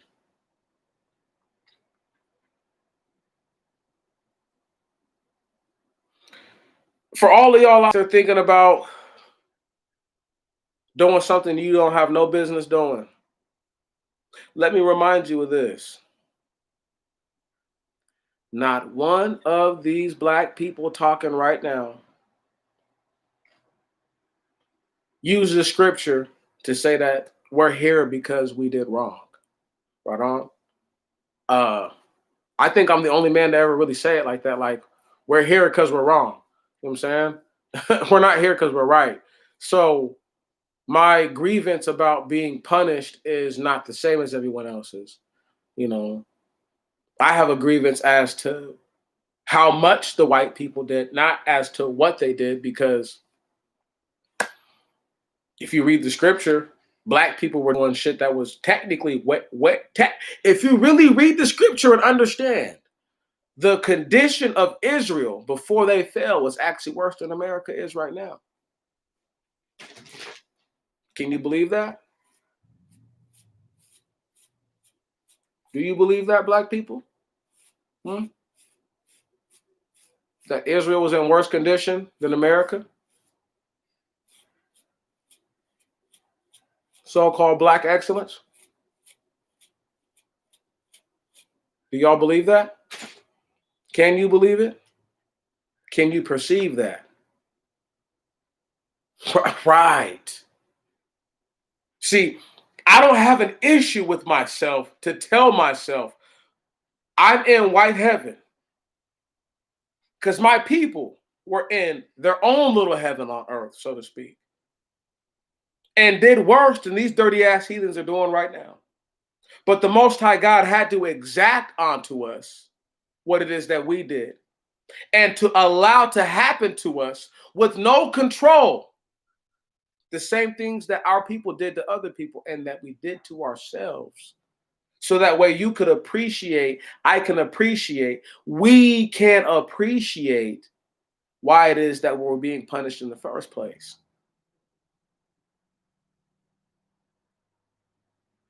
The Most High God doesn't do anything for no reason. I refuse to believe that he sent us here. I refuse to believe that a spirit of Ogun that is named after the month of August sent my people here. I refuse to believe that. I refuse to believe that any devil that has to copy the scripture in order to be credible sent my people here. Right on? I refuse to believe that. I refuse to believe that a man who didn't have two parents, okay, that copulated to create him, I refuse to believe that. Having said all that, just for the same book to tell me about how he had brothers from these same two parents. No, this nigga's parents were Mary and Joseph. His father's Joseph, his mother's Mary. It's that simple. And I know people like me, you're trying to go against what the New Testimony has established. I'm like, no, I'm just trying to adhere to what's already established in the Old Testimony. You see what I'm saying? And it's having the wherewithal to be honest with myself. We're not here because, listen, black people, you're not in white heaven because you're black excellent ancestors were excellent at all. It's because they were terrible. They were horrendous. Okay? And for those of you who want to cling to Africa, Africans, if it makes you feel better, sold other Africans. So where are you at? So where are you at? These niggas hated your black asses so much. They sold you to motherfuckers who don't look nothing like you. Nothing like them. But I told y'all though, they have a like gene sequence. We're not going to get into that. But I already told y'all that though. They have a gene sequence that's more alike than y'all will ever believe. But they sold y'all to a bunch of devils who look nothing like you. And we supposed to be them. Whoo, we in trouble, y'all. Because don't nobody want us. White folks telling us to go back to Africa after we done built this country up from literally nothing to something. And they want to try to keep the tenets and the ideals that the black man taught them to embody because they were just words on paper to these white people. It means nothing if you won't abide by it. Nothing. A man is not married if he goes and he wants for whores all the time. That man's not married. He's not. He has a concubine whom he's calling his wife. Because he doesn't have enough restraint within himself, okay, to discipline himself, to withhold from himself.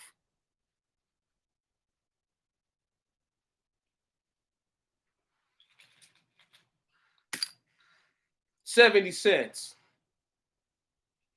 of goodness, of righteous teaching. And I don't care what, if they say, oh, he was using vulgar language. Oh, listen to his lips. May God put a holy bar of soap in his mouth and wash it out. Whatever you say, dog. Whatever you say. I don't care. Because let me tell you this right here, man. I won't be getting my teeth kicked out by no white people. I won't be yelling I can't breathe. I won't be doing none of that. I told y'all already, they tried to kill me years ago when I was a youngster. Okay? I'll never forget it. May 22, 2012. Deputy Brockway, Sheriff Brockway, whatever the fuck his name is, Brockway. Never forget him.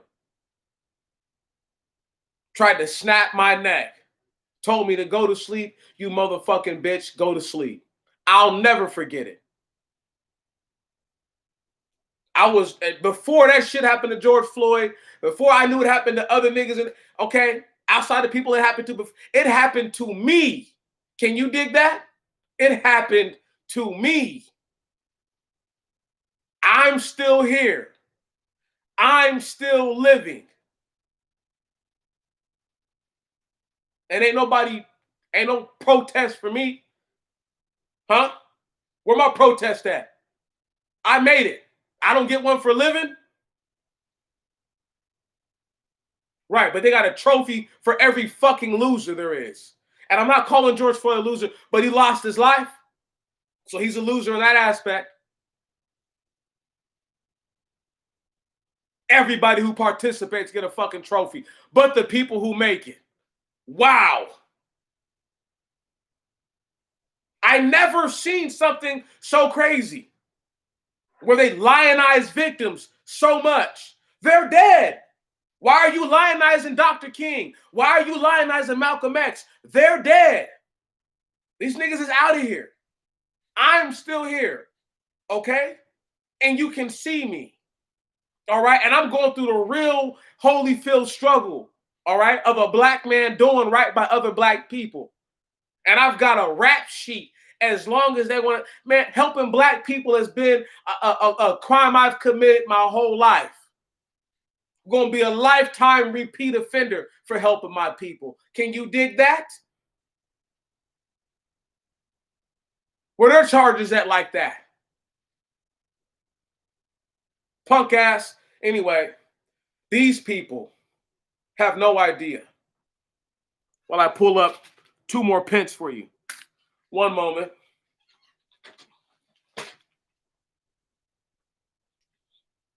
Y'all just don't know. This is it. Does anybody remember when I made the end of their heaven? Does anybody remember that? It's almost 2 years ago.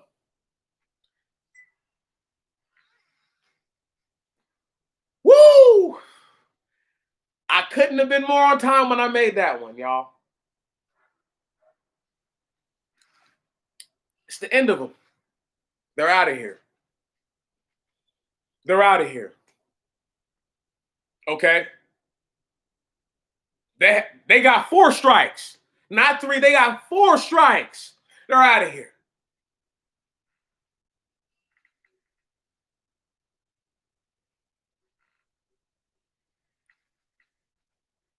Think I'm joking? How's this country coming back from Corona? Huh? How? It's impossible, y'all. I explained this last year. Does anybody not remember my corporate greed videos? Huh? No? Only a couple, probably. See, this is what I'm talking about right here. When I was breaking it down like a shotgun, like a rusty shotgun at that, and telling people how many stores they had closed, the practices they were using to buy these businesses up, break them down, parcel them out, parcel the businesses out, and then lay everybody off.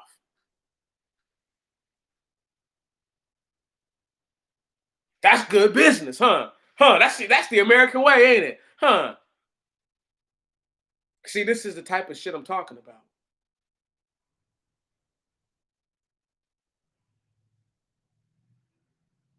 When do we just call a cheater a cheater? It's not competition if you're cheating. It ceased being competition the moment any one party started to do something illegitimate during that contest or the party or whatever you want to call it, right? Oh my goodness.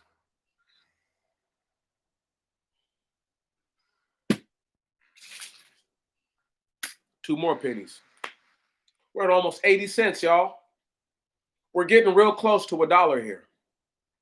We're real close to a whole dollar. Okay.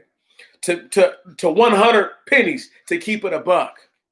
Because it takes that much.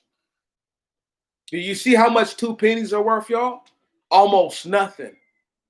Because you see how much, you see how many, do you see the different like realms that the information exists in? They exist in the 2 penny realm. All of them for the most part. That's right, bro. They stay moving the goalpost, moving it. These niggas dig this shit up.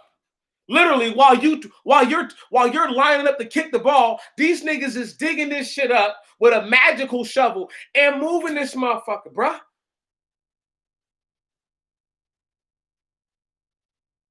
It's crazy. It's crazy. Where they got the they got the magic goalpost where it just weeble wobbles. You just got to get lucky. You just got to get lucky with this goalpost. Stop. It's just nonsense. They've got 2 pennies. I listen, now I ain't gonna lie to you. They've got 2 really good pennies. So if you don't need a whole dollar and you're like, man, what, do you got any spare change? Those 2 pennies they about to give you is gonna be, boy, you only need 49 more people to give you pennies just like that. Okay? If that gives you an idea of how far you are from your goal, you need 49 more people, all right, to do the same thing. Now you got brothers like myself who say, you know what, it's not a big deal to take 2 pennies, bam, and drop them on down and say, for my 78 cents, this is what I'm worth. That's what I gave to you right now. But still, at 78 cents, if you said, Brother Jones, I need $1 more so I can get a gallon of milk for my baby. I need exactly 100 pennies, brother. No more and no less. 78 won't get it done. We all already know that. But for some odd reason, when they give you what they think is enough, they believe it's enough, they think that it's going to sustain you, they need to give you more. Because you rate more than that. You rate a whole dollar. And if they don't have $1 worth of pennies to give you, they shouldn't give you anything at all. All my works that I've ever done on this platform add up to at least 100 pennies.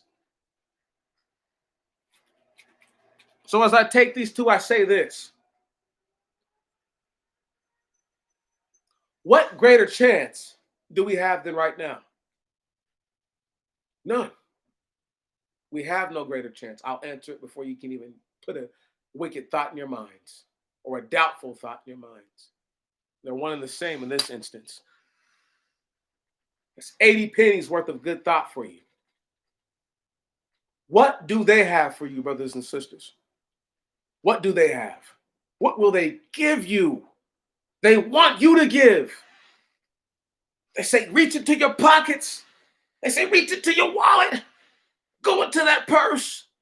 They said, look down at your little baby who you're like, are we going to buy milk tonight? Or are we going to donate this last $2 to this brother online? And she says, God will provide. Because I believe in the Most High God. Even though this man I'm going to give this last $2 to, he tells me that there is no God. He believes that there's the ancestors and there's only that, or whatever he believes or she believes. And they give to this person their last. And they need help. And they know they need help. But because they believe so much in this brother or this sister, they believe in their mind. Hell, they know in their mind it's wrong to not support them.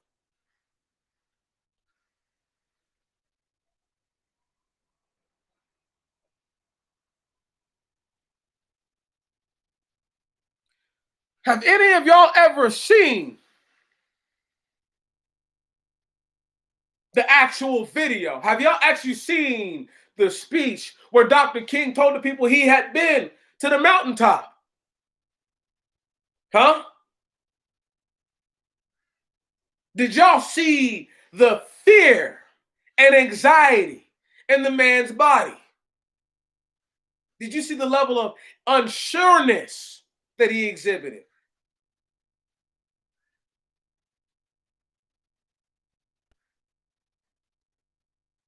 There was a level of compassion and humility and extreme honesty, almost absurd to a level, that he conveyed in his physical persons.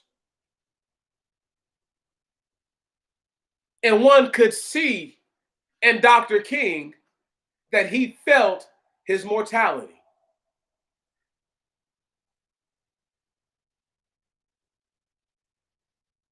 Now, having said that, nobody's ever told me that. That's something that I observed all on my own, just by watching it, just by seeing the man's body language.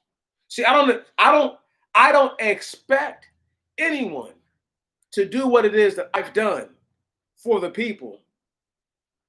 I don't hold anyone to that standard. I hold myself to that standard because it's a standard that I know that I can achieve, that I know that I can uphold. Do I need help? Of course I need help. So I ask for help. So I ask other people what they think. I ask other people what they know, and I want to know. One of my most important questions that I ask my people is, are you going to be okay? Are you going to be all right? How are you? What's on your mind? Important questions to ask the person. How do you feel today? No, really, how do you feel? Because sometimes they'll just give you a bullshit answer. And then you ask them, no, really, how do you really feel? And I say, you know what? Honestly, to be perfectly honest, I feel like this. I feel terrible. Or I feel amazing. They, they'll give you that. But they don't even care to engage because, see, they didn't realize that Moses didn't have YouTube or a Facebook. Okay, he was turfing it 10 toes down all the way. You see what I'm saying? You know, right? He didn't have an apparatus that could bring the people together just because he wanted them to come see him, or he wanted them to see his face, or didn't want them to see his face and just wanted them to hear a message. Moses had to expose himself to all kinds of dangers. And one of my favorite things that Andre Wickham loves to point out whenever we talk about Moses and we talk about Pharaoh is how they was just busting up in the joint, right? You know, they busting up in the palace like, where the fuck is Pharaoh at? Because I need to see this little suck ass nigga. Not saying that's what they said, but that was the intent. You could just tell the intent. Look, you need people to tell you that, to remind you, okay? You don't have to play sucker or poop butt or chump. I'm not a chump or a sucker or a poop butt. I've never fancied myself ever being any of those things. And I don't think that you should take heed to people who fall into heavily or slightly into one of those categories because how they conduct themselves. I know there's going to be a whole lot of people who aren't happy about this. I don't talk about white people like that. I don't. There's no need to. They're not that important to what it is that I'm trying to accomplish. I know it sounds wrong to folks. I only care about my people. That's it. I don't care about nobody else. What's popping, sister? I, I just don't. That's what I'm worried about. I'm worried about this nuclei right here. You see what I'm saying? If only if only if only one of y'all, and not me, if only one of y'all make it to the promised land and I don't make it, that alone, to have had any part in that. If I had no part, then I had no part in that. But if I had any part in that, to just help a brother or sister out to get to the real promised land, one person to help, right on. Out of all the cursed souls that are damned to burn in hell or worse, that is an amazing thing to think about. That's a feat that most people wouldn't even want to even put in them because it's not real to them. They the pain of thinking that I have to die to get mine is too great, and I can understand the pain because seeing what our people have had to go through, I have to go through all this and then I have to die to possibly be rewarded. No, and I understand. Look. I understand. I understand you. I'm not saying that I agree, but I understand. I totally dig it.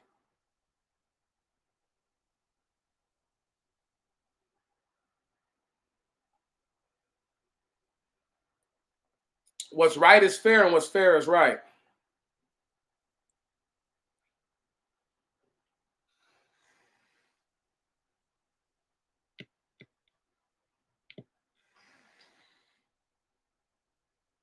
The right thing to do is to be fair. And when you're being fair, you're normally doing almost you're almost always doing. I can't think of too many instances where you're being fair and you're not being right.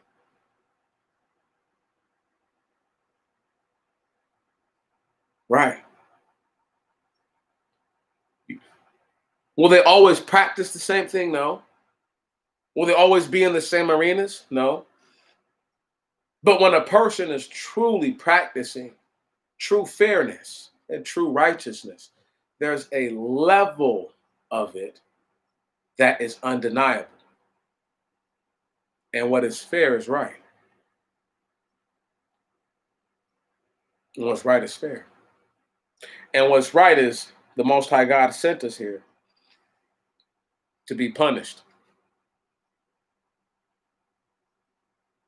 What's fair is that we're still stuck here because we still rebel and believe that the power of our own hands will free us.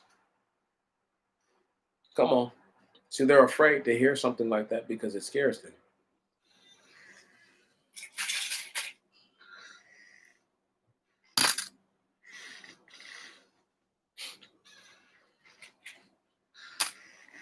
We're at a whopping 86 cents, y'all.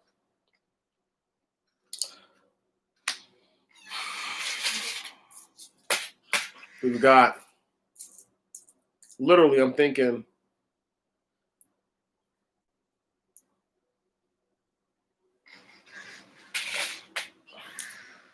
this many pennies left. I don't know if y'all can tell. It's barely a handful. So I'm going to set them down. We've got 100 pennies over there. 100 whole pennies. 100 cents, if you will. You might not think that 100 cents is a whole lot, but it's $1. It's nothing short of $1. It's a whole buck. You have to have 100 pennies to make it a buck, to keep it a buck. Can you dig that? They've never given you 100 pennies. So therefore, it won't add up to being 100% true or 100% sense. There's always going to be something missing, something that you have to add to it. And you can't add foreign currency to your native currency and get the same results. They're not made wholly and consistently of the same materials. They're not tempered the same way. Right on? Having said that, it really truly does matter. It does. 100 pennies to keep it a buck. Who told y'all back in, what was it, March? Told y'all back in March that people who that what people are eating is going to make them sick? I told y'all back in March that the coronavirus is really a stomach illness and this, that. It took these fools almost to June to admit that it was a stomach illness of mass proportions. Most of the Black people that we have seen get sick and pass away from this COVID have been people who I could contend could have or should have been taken better care of or taken better care of themselves. I say that to take better care of because a child should not be expected to adequately adhere to safe dieting measures. You know what I'm saying? Like, it's a child. That's not a grown up. You know what I'm saying? That's not a grown person. So I don't expect them to know that. But having said that, though, all by myself, and you guys can go look this stuff up. Back in March, COVID was exclusively a respiratory illness. Before they were, listen, I was the only person to tell everybody, like, yo, it's based on what you eat. It's like 90% of what you eat, your hygiene and your overall cleanliness.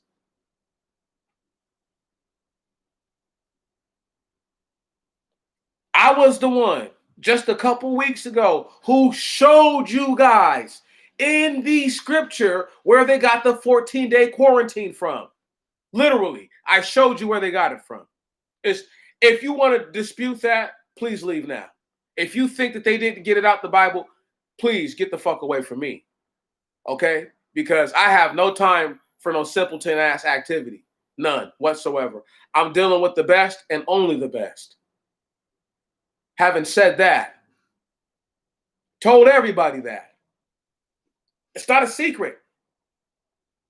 They have stymied the food supply, in particularly pork, chicken, and beef, greatly since then. Especially pork. Stymied it in a way where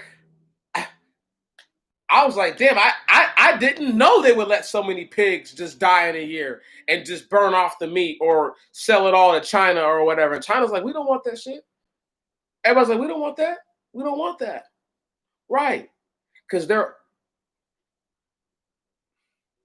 I know it's hard for people to believe that one scrub dub who's getting no views is helping change the whole atmosphere. Believe it, y'all. Believe it. Believe that I've helped them. I literally helped them understand this virus in ways that they probably would have never understood it. I am the only person to say what I've said about the virus. There's no one else has said what I've said. And if they did, they said it afterwards. I would contend that they got it from me. No one. That's the type of stuff I'm talking about. It's like, but yet I have to contend, I have to compete with people who they're not on my level. Okay, they have more money than me and they live in a bigger abode. Okay, sure. And they even have custody of their children. Okay. We capitulate all those things. I'm still far more intelligent than, we're talking several of your black leaders all into one. I'm still leaps and bounds more intelligent than them combined. And they fucking know this. It's not a joke, y'all. It's not me patting myself on the back. This is just a matter of fact. Okay? It's just that simple. So there's no way that I'm going to let people who are like them get my people to believe things that are just fake. No. We live in white heaven, not white supremacy. White supremacy is not a person, place, or a thing. It barely constitutes as a thing. It's a so-called ideology. White heaven, I told you, can be embodied in a person. Right on. It's for damn sure this is the place that it is. It's where we're at. It can be a thing because it can be anywhere you're at. This fucking computer is white heaven if you want to, so to speak. The whole idea of this, of how I'm transmitting this, is all white heaven because it's meant for them. It's not meant for me to do this. The whole idea of what I'm doing goes against why they created this whole platform. Once again, I'm not sitting here talking about, oh, we're gonna bring down, we're gonna bring it down, we're gonna bring down white supremacy while I'm on the white heaven apparatus telling all that. I know I'm in white heaven. The neighborhood I live in is like white heaven-esque all the way.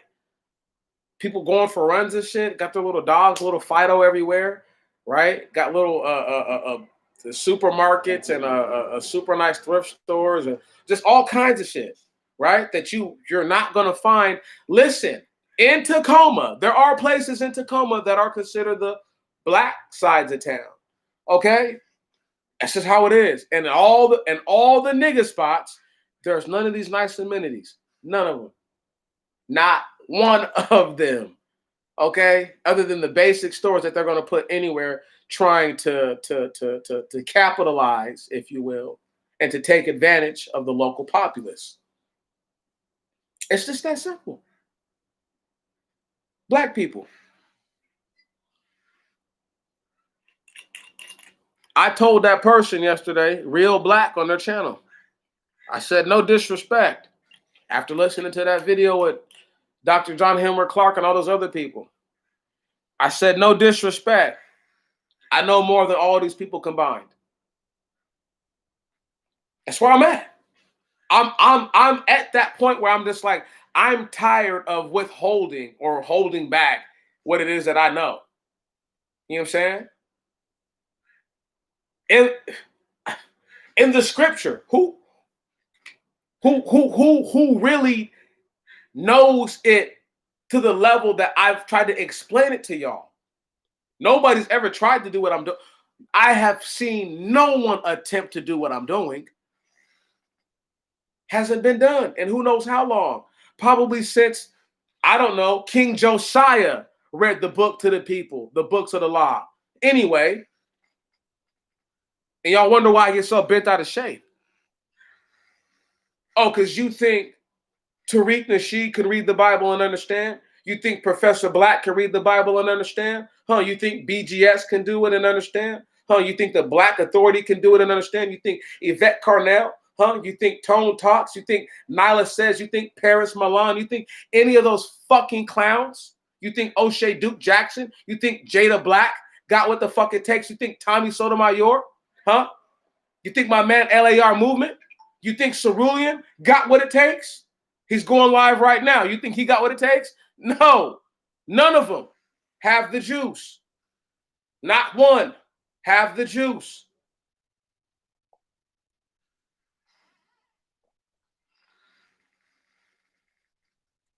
I can't help it, y'all. I have the juice. And I'm tired of not saying it. I've got it. The biblical juice. Right on? You feel me? That juice. That nobody, that if they had it, they would use the Bible as a weapon, like I do. If they had the juice, they would show the people where they stand in the scripture, like I do. They have not an iota, not a modicum, not a scintilla of the juice. You're laughing. This is the truth. Okay. I'm tired. I'm tired, bro. Okay, they got the ears of the people. They got the hearts of the people. They got the minds of the people. I give them all that. Hell, they might even have their souls. But you know what I got, though, with the Most High God? That none of them got? That my man Scribe used to say? The juice. And I have it right now. And I have it in ways that people couldn't even dream of. So I can call it white heaven because I know where we're at. If they had the juice, they'd have called it white heaven a long time ago and stopped calling it white supremacy. Because I called it white heaven first. God forbid. God forbid. And that's not just me saying a quote of, the white man's heaven is a black man's hell. No. I'm trying to make this like this is the address, White Heaven, USA. You know what I'm saying? I don't know what DC's address is, right? I don't know what the White House address is. But that's what it needs to be, White Heaven, USA, and that needs to be the general address they send everything to. Am I lying? I keep it 1,000. They be sad because I keep it 1,000 like this. They can't take it. We always start the lessons with some information.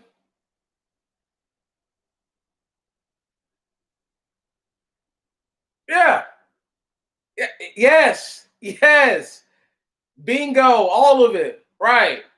And don't nobody got to tell me I'm right about it. Because you know why? Because I'm not asking you am I right about it. On this one, I know I'm right. On this one, I know I'm right. I've put so much of my time and my energy and my effort into understanding the information that I told y'all today. How many people could tell you, hey, the Rockefellers, the same people who were supposed to be looking like some kind of heroes to black people, are the only reason why we live in projects. And they built the projects like that on purpose so that way they can sequester us. Huh?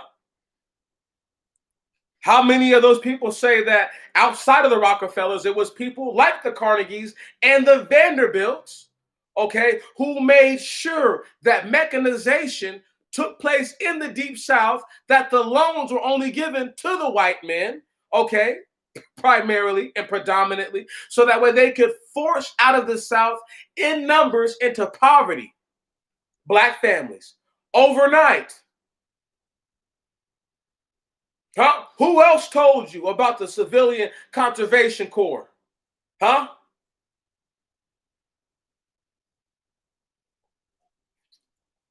Yeah, it's a wine, my friend. It's it's Cocobon Vineyards. It's called Dark. It's a red blend out of California. Tastes pretty good.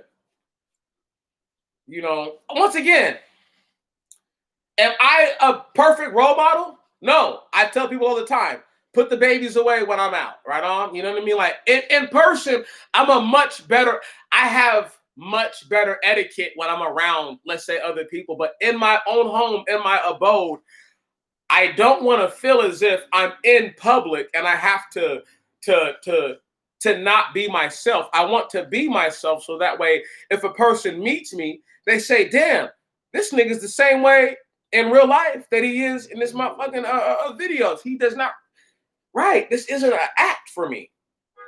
You see what I'm saying? This isn't an act for me. This isn't me trying to be a pretty boy. If I wanted to be a pretty boy, I would get the camera all up in my face. Okay, I'm not all about that. Oh, thank you, sister. I try to be polite. You know, I try to be, but nobody's perfect. And that's my thing is I know my faults as a person. I know my shortcomings as a person. I accept them. But we're in a society, we're in a world where we're not dealing with people like that. All right. We're dealing with black people who've been around white people for so long that they think that they have to be like white people to be successful. And then once they get kind of successful, they realize I never had to be that way. That's the fucked up part about it. Okay. Let me repeat myself. We live in a world where black people believe that they need to be so much like white people that once they finally get to a certain status or position, they realize that they did not have to do that.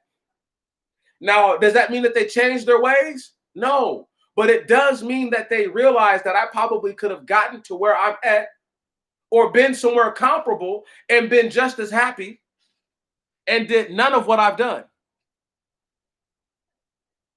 Right. But that's because we're dealing in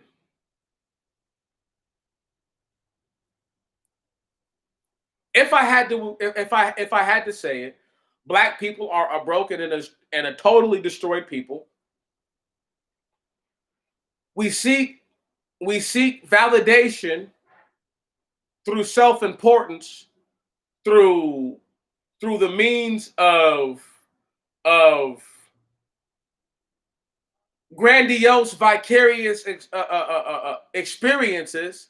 And when I say that, I say it like when black people were first hearing about the Egyptian empire and that they were black people. And not to say that nobody listened. Somebody listening right now could actually truly be Egyptian. So get me, no disrespect, right? But for the people that I believe that I'm trying to reach out to, I don't believe they're Egyptian. Some of them may be part Egyptian. Hell, some of them may even be half Egyptian. But the point that I'm trying to make is that they don't feel Egyptian. They don't think that they're Egyptian. So therefore, they don't give into the ideology that is Egyptian. Having said that, because they have this grandiose, vicarious experience, they feel the need to embody these characters or these individuals or these entities, if you will, that they're reading about. And in so much so, they will denigrate other cultures to do so. I.e., they will try to claim that the Romans and the Grecians copied Egyptian culture, where if we just read the scripture, read the Bible tells us that there are a certain cast of people who are dispersed, for a want of better terms, right on. No, that's right, dispersed. They're sent out, they're spread apart. And a certain group of the children of Noah, right, and all these people are Adamites. All these, there's a certain group of them that inherit islands, and a certain type of nations that are like islands. Having said that, the children of Japheth are the only children that fit that mold in the scripture as it is explained. The reason why this is important is because if I contend to you that Noah has black sons, right, that means that all these people in the world are black. And the question is once again, is it's not who's black, it's who's not black when you read about them, or who's not what you would consider an Afro-Negro. And until we get to that point, and until we get to that level of understanding, there's no conversation to have, because their grandiose, vicarious experience won't allow for them to acknowledge another genus group outside of the so-called Africans, who were not even a real race up into a handful of hundreds of years ago, when whatever the fucking bastard's name was, right on, named the continent after himself. Now, why that is so important is because you have people now who I could contend did not look like the man. And if they do look like the man, right on, this is why they don't have a problem saying that they're African. But get what I'm saying. If you look nothing like this guy, and he wasn't even a so-called African, and he wasn't even black, right? And you're calling yourself the person of a white man, it's that type of thing, right on? It's right. Even, come on, man. That's what I'm trying to say, is that there has to be a level of legitimate honesty that we have to say to ourselves and say, you know what? They call it Kemet. They call it Africa. They say in Kemet, these people weren't even known about. They say in Kemet, these rules weren't even known about. But yet the problem is there's no actual books of Kemet. When they contend that the Bible is copied from Egyptian lore, they have no full-blown books to back that sorry-ass claim up. It's a whack-ass claim. This is why white people look at black people like, man, y'all retarded. Really, really, really, really. Because they're just like, if y'all actually looked at it and understood genetics, how they've explained genetics, they've told very little lies. They've just embellished certain things, but they've actually told very little lies. Talking about the true genetics, not people who propagate nonsense information for their own gain and advancement, right? For their own popularity, so to speak. We're talking about a person like Gregor Mendel, who had white skin, brown hair, brown eyes. The man had no reason, listen to me, he had no reason whatsoever to contend this idea of genetics. That comes from the Bible. Genealogy comes right out of the Bible. Without the Bible, there would be no genetics. There would be no DNA. Right. Why do you think Charles Darwin's cousin stole everything from my man Gregor Mendel? Right. So he could take things that were, once again, true science is biblical. He could take things that are scientifically edified, biblically edified, and apply it to a nonsensical notion such as evolution, the way that Charles Darwin presented it,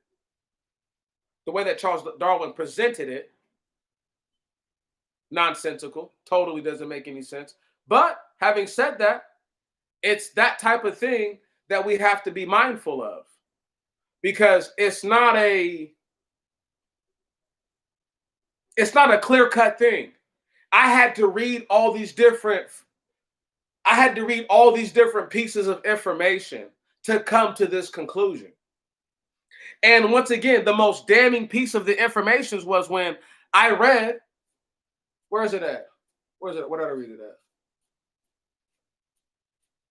On Francis Galton's on his biography, it tells you that his cousin died a certain year.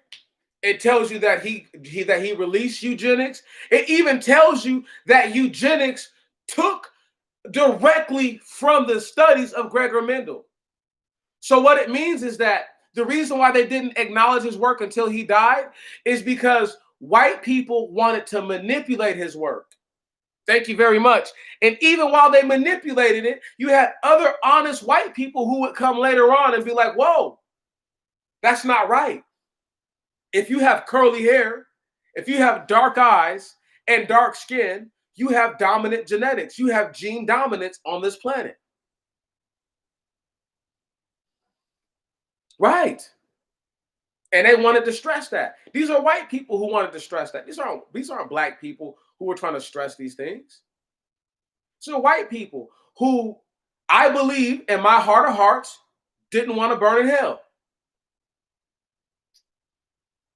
Right. While they was in white heaven. Come on, listen to me. Didn't want to die and go to hell. And Gregor Mendel didn't live a day in white heaven. So before you say something foul about that man or think something evil about him, he never lived a day in white heaven.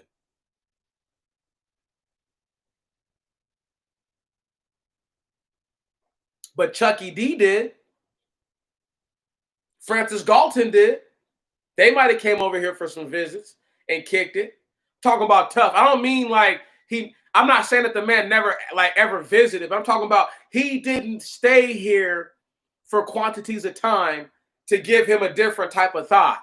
He didn't. That man lived his life in a monastery, in a garden. He learned what he learned about genetics through watching peas grow.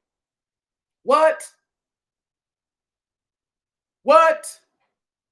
And you got to do a guy named Charles Darwin talking about people come from monkeys and they take him serious. It's that type of shit, y'all. If I'm not 100 pennies in, I don't know what I am. If I ain't gave y'all 100 cents, I'm the devil. I would have to be. If I ain't gave y'all 100 pennies worth of cents this whole almost 3 hours, Demetrius Antoine Jones is going straight to hell because he's the devil. And I don't think I'm going straight to hell because I know I'm not the devil. Having said that, that's my point. You go somewhere else and try to find somewhere where a brother will speak to you and level with you, as opposed to trying to force and cram down your neck what a white person says. I'm going to tell you what I'm thinking based on what they said. I'm going to tell you what I saw based on what they laid out. I'm going to tell you what I heard. See what I'm saying? From all the words spoke. If I'm wrong, I'm wrong. I can live with being wrong. Can't live with being dead. Not before my time. Nope, can't live with that. I'm sorry.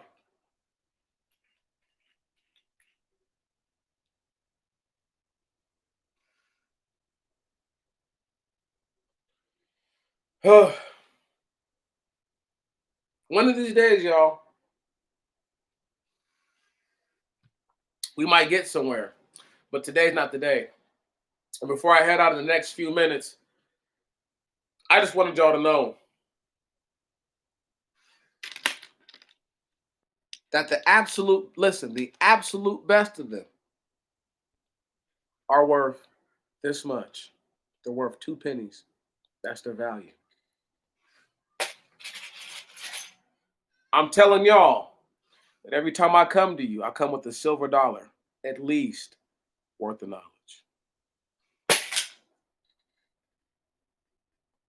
Just in case you didn't know I had that the whole time. Yes, I had that the whole time. Right. And just in case you're wondering why was he pulling out pennies, it was to stress to you how much information a penny is worth. Right on? A penny is worth so much more than they give it credit for. So if these guys are talking about, man, well, I'm dropping game, I'm dropping game, but they're not saying shit. Right on? Saying nothing. And I'm not him. And I've gotten over myself, y'all.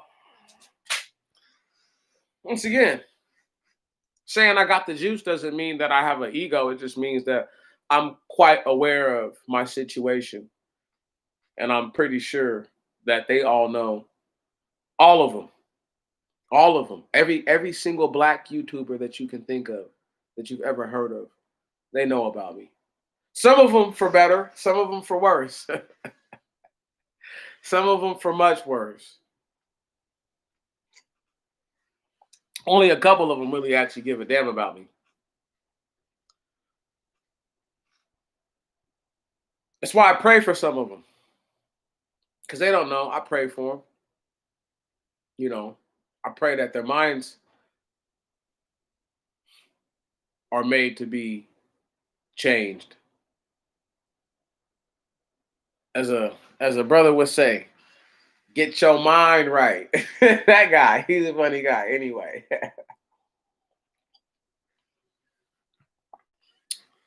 yeah, I can only pray that the Most High God gets their minds right. I don't really care if he does or not, though. It doesn't bother me. Like I tell everybody, I'll tell anybody with a smile on my face. 2/3 of us have have got to go. I'm not trying to save any more than needs to be saved. How about that? Right. I know that sounds cold. I know that sounds savage or savage, like I like to say. I know that sounds messed up. It's what it is. It's the truth. I'm not worried about them. Y'all shouldn't even be worried about them. Pray for them. They don't change their minds. Fuck them. You know what I mean? Like, it's not that hard. It really shouldn't be that difficult for you to realize that somebody's never going to change, and they don't want to change, and they have no desire to. They desire to be the way that they are. It's up to us to realize that our brothers and sisters that we want to so badly save, our mothers and our fathers, our sons and our daughters, right? Our husbands and our wives, right? You know, that's what it is. They're trying to save people who can't be saved. You can't save your husband. I can't save my wife, so to speak.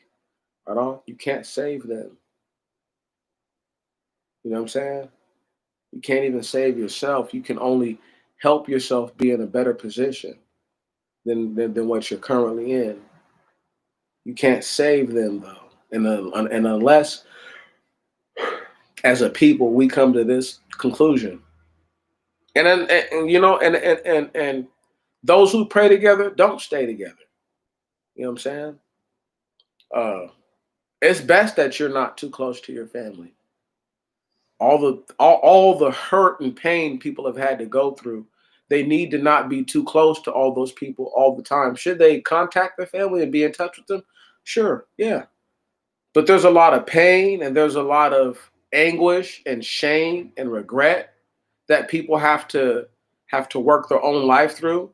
And some people mature and some people heal faster than others. Some people just really move on better, you know. Um, um, you know, women are excellent at that part of life of, moving to the next stage in their life at least seemingly not allowing their past to weigh them down. Where I know when they're alone. I know when they're alone, they cry to themselves, and I know sometimes they just break down and they just can't hold it in no more. Trust me, no chick is gonna tell me different, you know, especially when I've seen it happen too many times. Just like these guys, these dudes who put up the super tough facade, you know, you know, I'm a family man, and you know, I'll die for my family, blah blah blah blah blah. Those be the softest fucking dudes ever. Softest and weakest. Nigga ain't gonna bust a grape in a fruit fight. He ain't gonna do shit. Talking about what he gonna do to white supremacy. All he gonna do is get his whole family killed. That's it. And having motherfuckers doing a GoFundMe raise. You know what I'm saying? Doing a GoFundMe fundraiser for your ass because you done got laid out and got everybody killed with you. The fuck out of here.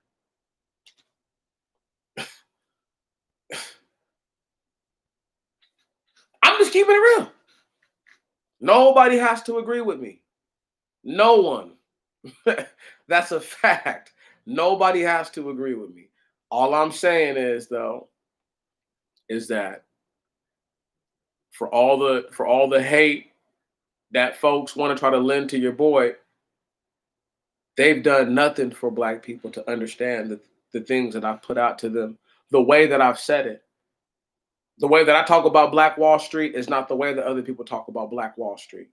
The way that I talk about Jim Crow is not the way that other people talk about Jim Crow. The way that I talk about anything is so different and is so unique that it gives you a whole other perspective as to how to see these things from. And nobody's going to tell me that I've done that. I've given this whole world ways to see stuff. There's a reason why you guys have seen things before we head out that your boy has said. Don't be surprised if you hear some disgruntled, angry nigga YouTubers this week. Okay? Because I done put my foot so far up everybody's ass, you know. And people are like, oh, I can't believe he would say that. Ah, he's not a man of God. Whatever, dog. If that's how you feel, right on. But I literally got them, they're on the ropes. They're all on the ropes. They're praying to God I can't get this laptop fixed. They're praying to God I don't do my tax season series. Whoo! Whoo! Not tax season. Because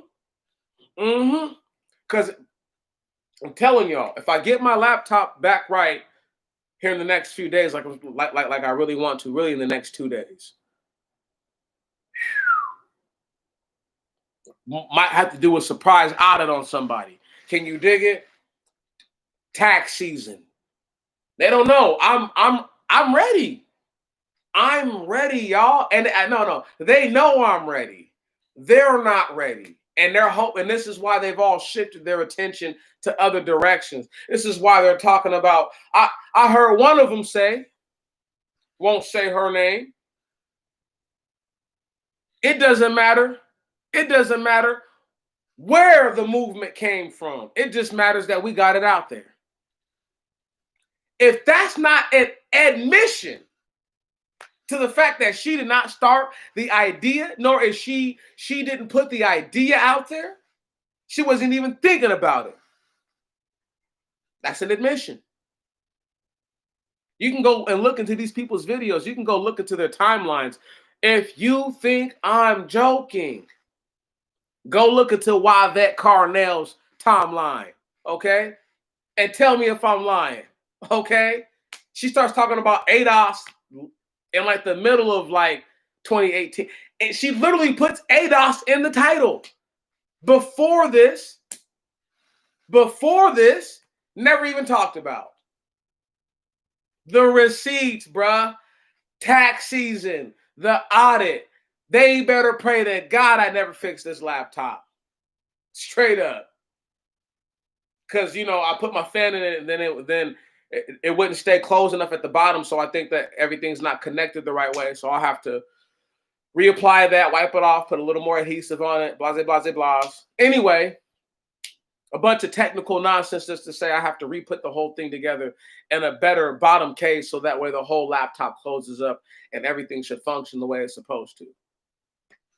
They better pray tax season can't come, bro. Right on, the audit. Right on. Come on, not the audit.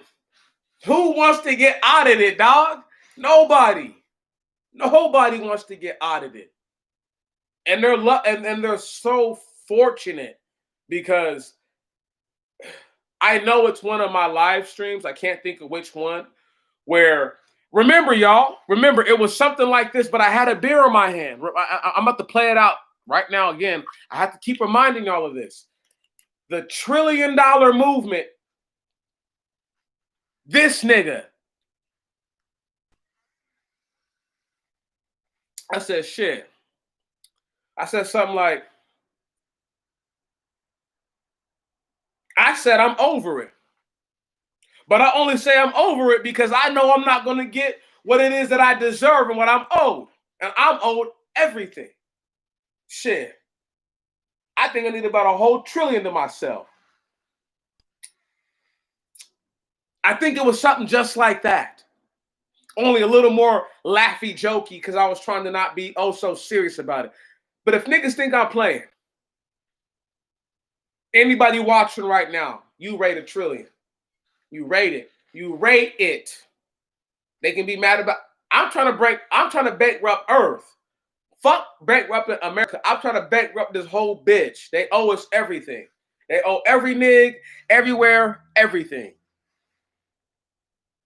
Put up or shut up. See, that's the real way about this shit. I don't give a fuck. You want to talk about reparations? You talk about giving black people everywhere, everything, and then I'll shut the fuck up.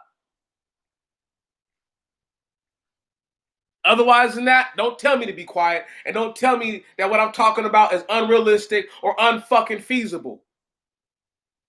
See, it's that type of shit that makes me wish I was in a crowd of people because I'd be like, you say that again and they fucking riot. Like I used to tell those cops out there in Seattle. Come up there talking shit. Hey, man, if you don't get the fuck out of here, I'll make them riot, dog. Swear to God. And he'll walk away and leave. Right. Because my crowd control abilities, right? Not saying that, oh, I have mind. No, but I have good crowd control abilities. Because I'll get you in the back of the line to punch this nigga in the middle of the line just to move you up. Yeah, come up here, bro. He's tripping. Sock him out real quick. Boop. Yep. Matter of fact, come all the way to the front. He's been honorarily moved to the front of the line for taking justice into his own hands. Thank you. That's how we get down. These dudes ain't starting no riots. They ain't even out there. Word? You know what would look gangster? If a nigga like Tariq Nasheed had went out there to ATL and had beat up a cop for real and then had to post his own bail and had to fly back between California and the ATL for a fucking court case. That would have been gangster, nigga. But for you to go out there with your camera looking extra pussy, looking extra bitch made, talking about we out here. Nigga, what the fuck is you talking about? I had 30 police at least come and arrest me. Okay? Armed with ARs and all that shit. These niggas they have never felt that kind of force or presence from the police. Never in their life. One man. I'm not 10 men. Okay? And I'm not 10 feet tall.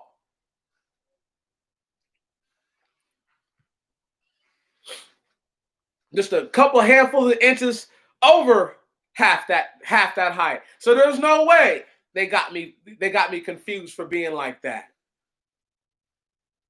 But that's how they took me down. That's how it went down, y'all. I can't make this shit up. When they came out for me, man, they came out for me as if I had literally took out somebody important. Like as if I had assassinated someone important. That's how they came to my shit. They came and picked me up the way that they was going to do that little Black Lives Matter dude, right? When they just showed up with like an army of motherfuckers, they did that to me. See, but I'm not an activist. I'm not that kind of activist. I'm not in no kind of movement. But they came and they moved on me so hard like that, y'all. And you know why I contend this? For one reason and one reason only, because a man said, based on the Rome statutes that are accepted, that are acknowledged at the Geneva Conventions, I'm going and I'm pleading our case. And what happened to my black ass? Got an ERPO not too long after that. Right when it was getting around the time for me to leave. I don't know if anybody even understands that. We're talking like I was like not even 2 months, 3 months from getting ready to go to fucking Geneva. I remember this. Oh, I will never forget it. It happened to me like that. Oh, that's a coincidence? That the only black man to ever say, hey, look, first off, we're all not even the same. Number one. And I'm talking about in America for me to say that. I show me the nigga to say that, and then I'll tip my hat to him. Then I said, we're owed different levels of reparations in this country and across this world. And I was ready to go plead the case for all black people. Nobody else was ever going to do that. But this nigga you looking at right now. Not one of them will ever have the fucking kind of gumption that I have in this body. With their passports wasted while we sit here in white heaven waiting for a fucking savior. Please. And they mean to tell me that I'm supposed to just lay down, take it, and die? Nah, nigga, fuck that. And for everything that I've ever said that somebody done took from me, you owe me now. It was all free before that. Now you owe me. White boy Genesis Apologetics, who I can't even comment on your fucking page. You owe me, white boy. For the millions and millions of views you've garnered off my work. You bitch ass white boy, you owe me. Won't get into all the other ones. Israeli News Live. You owe me too. Rub my chest a little bit. Watchmen Reports. Whoa, you owe me too. Let me stop. Let me stop.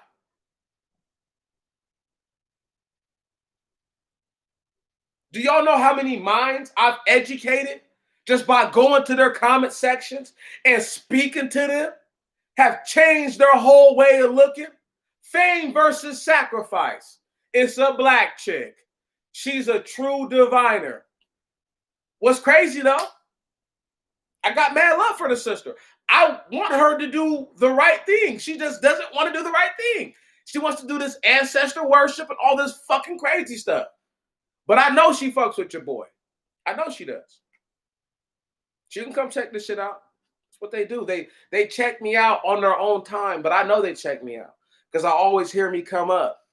I always hear little things. I always hear baby meats come out their mouth, right? It's like they just regurgitated a little version of me just for a second. And I'm like, damn. At least show a nigga the if you're gonna do that, burp a nigga. You feel me? Don't do me wrong. Do me right. As I say to everybody all the time, do not do me wrong. Do me right. It's a simple thing. I hope all y'all feel the same way. Because there is I had to go in today. I had to let it be known, y'all. I had to say some stuff because if I didn't say it, then there would be some characters out here who would still believe. There's a few names I kept off the list. You know what I'm saying? There's a few names I kept off the list. We're going to protect the innocent and punish the guilty. Can you dig it? We protect the innocent and we punish the guilty. And by no means did anybody I mention are you mean to be punished. But if I mentioned you and you did some weak shit that I've been talking about for this last hour and a half, yeah, You means I means to have you punished, and I means for you to be punished within your own mind, because you know I ain't lying. I leave y'all on this note. I have done the equivalent of what Otis Redding did. Literally. There's no dispute in my mind.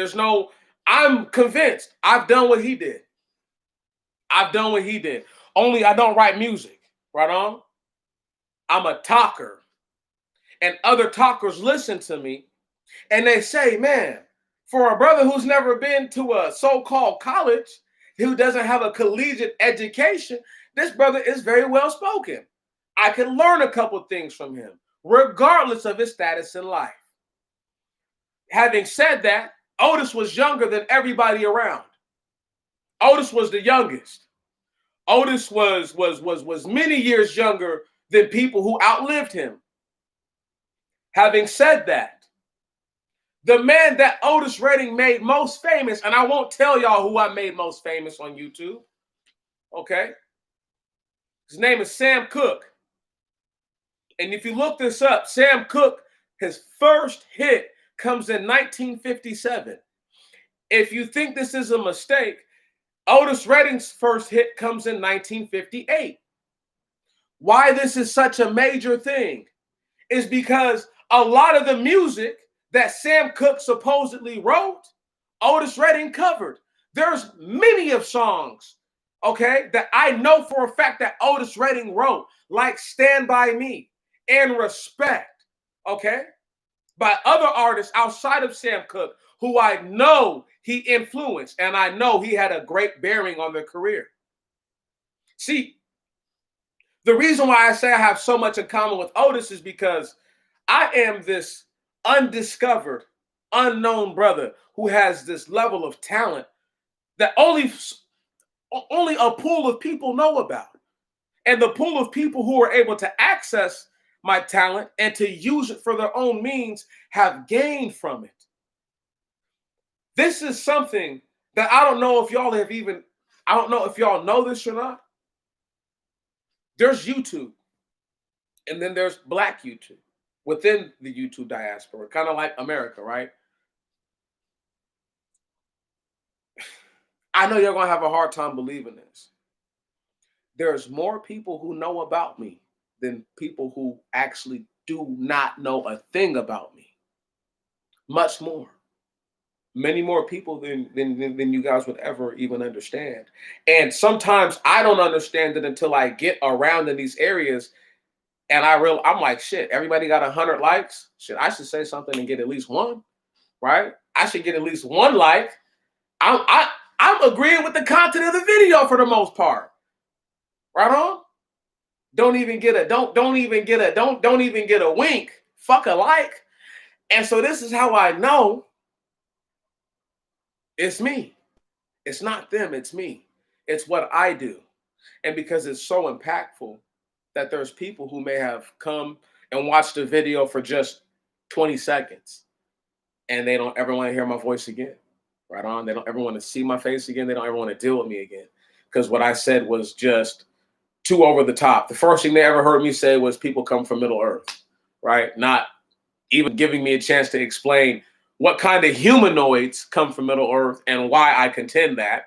Right on, they would, oh, this nigga's crazy.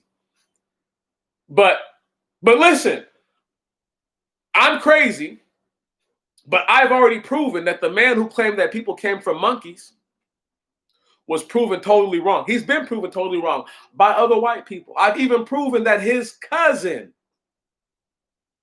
who came out with a pseudoscience trying to explain the poverty of black people and to extol the riches of white people, how he's full of shit. I've explained how a man who had to die to be acknowledged is the only reason why we know anything about genetics. Furthermore, his understanding comes from the Bible. I pulled an Otis Redding, y'all. I introduced I showed these suckers how to live in a way that they never lived before. When I'm gone, I pray I live a long life. But when I'm gone, y'all, it's going to be a long time until somebody finds the courage and the backbone to speak up the way that I have. It's not as easy as people think it is. It's only easy because they don't have to do it. And it's even easier because they don't know anything. If they knew anything, they would understand how hard it is to bring together all this knowledge, all this information, and to do your best to congeal it together so it can make sense to someone the same way it makes sense to you. Or in my case, the way it makes sense to me. You think I'm lying? Go back and look at my very first live streams. Listen to the things I'm talking about. Most of your favorite black YouTubers.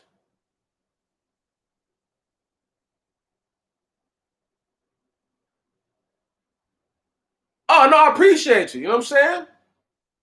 I appreciate it. I appreciate you, bro. Shoot, you know, giving me one is that's all discretionary. I wouldn't know if you hadn't told me, but it's just I appreciate it because for me, it's at least people will see it and not be totally deterred from not giving me a chance, right? You know, people, people people eat with their eyes, so to speak. And to say that I say this is that when they go to a video that has, let's say, an overwhelming amount of dislikes to likes, they think that the video has poor content. And I normally watch the videos that have a bunch of dislikes all the time, listen to everything they say and all that. No, normally I'm not disgusted the way that other people are, but the subjects they're talking about, like if they talk about a popular person on YouTube and they're not popular, and it just so happens the title of their video is about this popular person. Well, that's not a smart way to get your point across. But at the same time, you want people to see the video and you want them to acknowledge what you're talking about. So it's really it's a slippery slope. You know what I'm saying? I I don't know, family. I'm not an easy guy to get along with. I'm easy to dislike. I make myself the easy villain. You know what I'm saying? I make it easy for me to be villainized. Um, I think we knew. I think it's important that black people have a villain, so to speak. And if I'm the villain of Black YouTube, damn it, so be it. Right on. Somebody's got to be the bad guy, y'all. We all can't be the hero. That's just the way it is. So if they need a bad guy, because they don't have any good bad guys, don't worry. I'm gonna be the best bad guy they ever seen. The best one. And I think I'm doing an excellent job. I think I'm doing an excellent job at my bad guy role, at my villain role. Because I read the Bible. So therefore, I must obviously, I must praise white Jesus because I read the Bible. Even though I don't, even we know how I feel about that. Um, because I believe in the Most High God, even though there's not one picture of the true Most High, only what the white men have blasphemed through paint or through some sort of picture. There is no images of the Most High God, not one. Having said that, these same people want our people to call themselves foundational Black Americans while praising an African God who let your black asses get brought here in the first place. Our black asses get brought here in the first place. Can anybody, what? I'm just trying to figure it out. Am I the only one who's lost by that? Am I the only one who's like, damn, man, this African God, dude, like, he's kind of garbage, bro. You know what I'm saying? Like, this dude, Ogun, that I be talking about, is a piece of shit. Straight up. Man, if I ever meet Ogun, I'm going to slap his lips. Swear to God. I'm slapping him. Allah and the rest of them slapped right across their lips. If they have any, I'm slapping their face because I know they got one of those. I'm the villain. They're all the good guys. The Muslims, the Egyptologists, the Nubians, the conscious dudes, the womb worshipers, whatever. They're all the good guys. I'm the black guy and the Aboriginal type people, you know, right? Because we're from America. We look like Aboriginals now. The same Aboriginals who ain't built shit in Australia, right?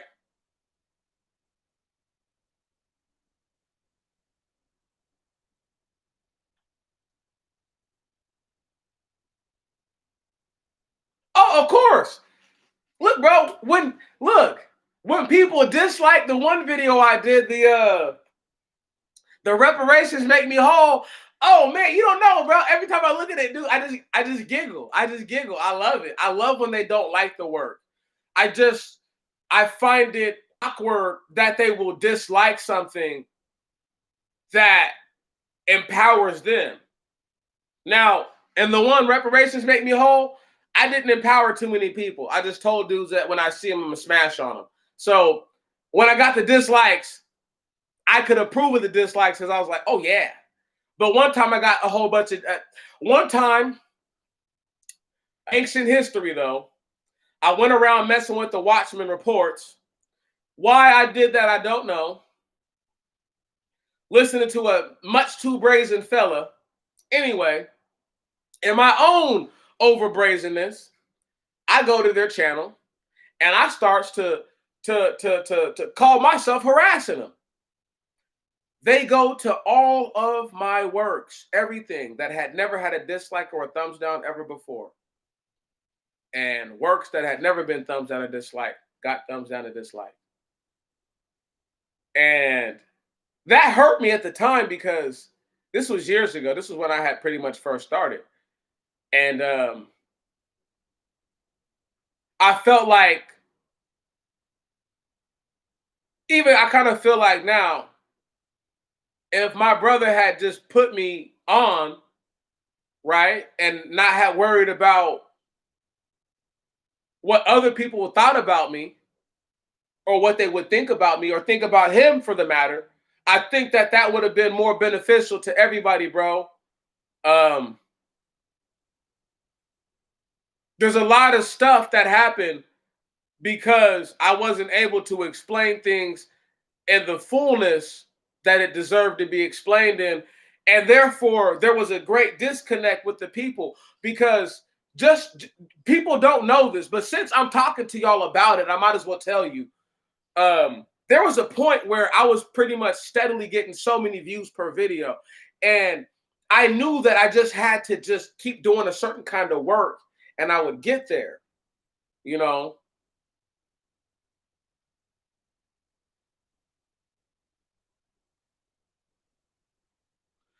Yeah, yeah, I don't blame you. But to get to that level, bro, you know what I'm saying? Where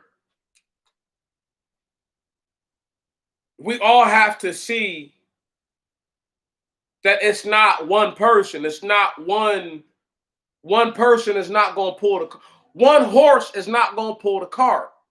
You feel what I'm saying? You know what I'm saying?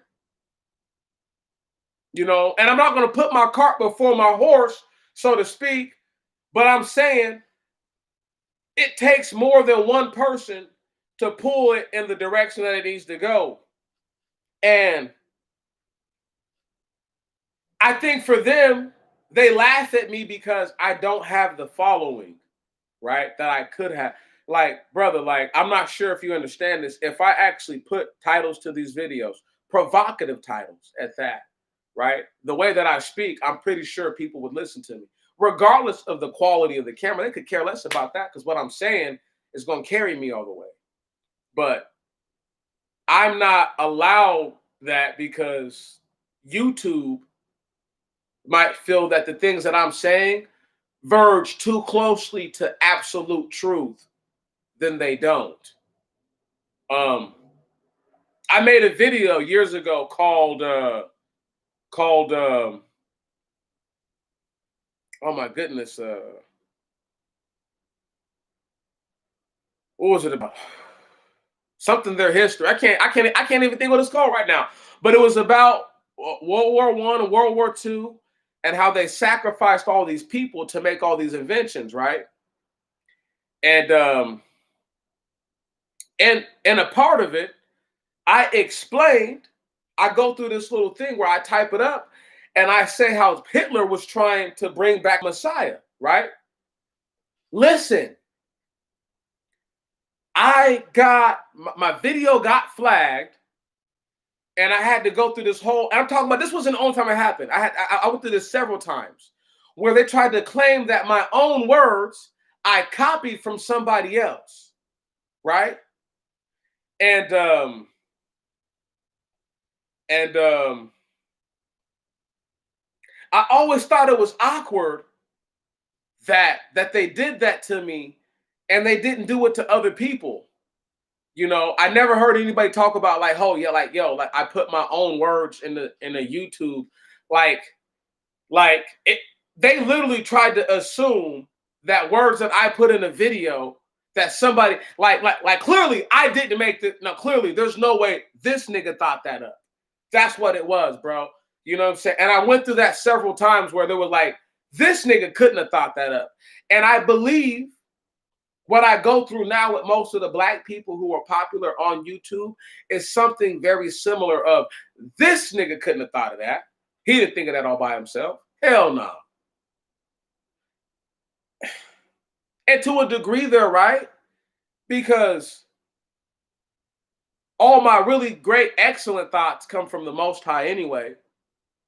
And then on the other side is that I try to communicate with people and speak with other people as much as I can, you know, keeping my sources consistent, so that way I can do the right thing, you know. Not too many brothers would sit here with y'all, you know, and could for hours on end and shoot the breeze. I love y'all that much, but I really do need to get going in a little bit. Otherwise, we'll be here all night. It is a blessing of otherworldly proportions to have had your attention for just an iota of time. More than you guys will ever know. It is a blessing to me. You know, I think about the pain that black people have suffered. I think about the resilience. I think about the hope that they have. And the faith in the hope. And hopefully they maintain the faith. It's not easy. I'm a hard person to get along with. I know I am. But you know what? I'd have it no other way. Because if they cannot take me for the person that I have presented myself to be, then I should not take them. You see what I'm saying? Because I'm me and I have not hidden from you who I am. My imperfections are on full display for people to criticize. And they criticize. They talk about the fact that I smoke weed. But ain't none of them ever told, hey, all the weed I smoke, they ain't never told nobody that Pangea was in the Bible, aka the supercontinent. Never. Never. They never told people that Eve was a clone, so therefore cloning is in the Bible. They never even broke down the fact that the scripture tells us that all water first came from life. Right on? And that vegetation, listen, true evolution as to the logical order of creation had to go into place. You don't have an earth without tree. You don't have trees without an earth, dog. You don't have trees without sunlight and all this type of stuff. All these different little things that have to go into chronological order and in order for there to be life to be sustained. Come on.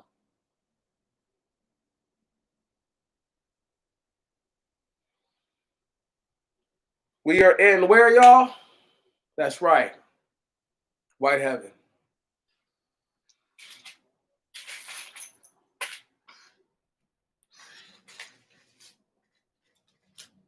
It takes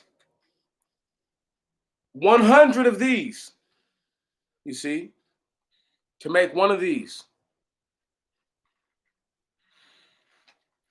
or one of these silver dollar.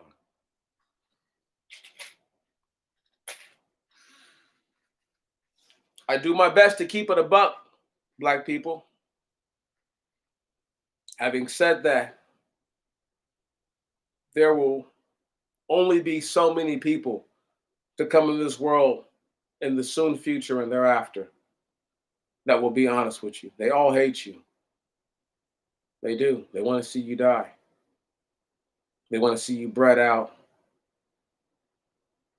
They want to see you assimilated.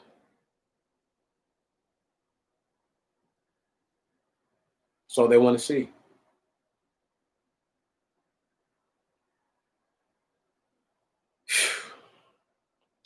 I salute you guys.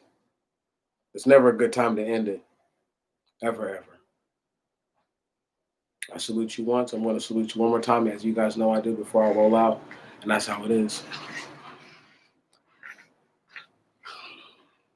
As we finish our little drink here,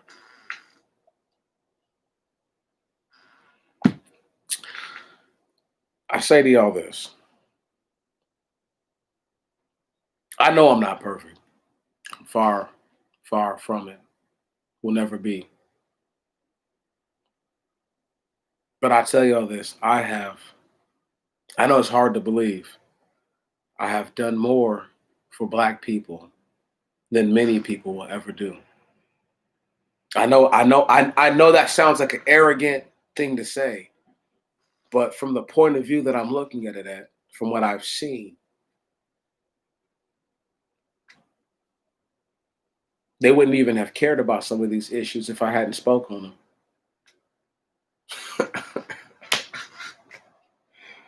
They wouldn't even care. I thank the Most High God that I spoke on these things and that they were so angered or encouraged or whatever, or both, by what I was speaking, that they felt that they had to do something about it, and legitimate movements were birthed from it. Am I mad that I'm not the face of the movements? No, not really. I'm angry that the movements are what they are and they're not something else. I'll be honest about that. But when has the Most High God ever been the center of a movement? Never. Even when the Israelites were in the wilderness, he wasn't the center of their movement. Otherwise, there wouldn't have been the need for so many statutes. There would not have been the need for so many laws if the people believed that the force that rescued them was in fact the God of Jacob and not some calf or some bull or some oxen, right? That was, molten silver or molten gold, right? Or brazen. Anyway, it has been a blessing, y'all. And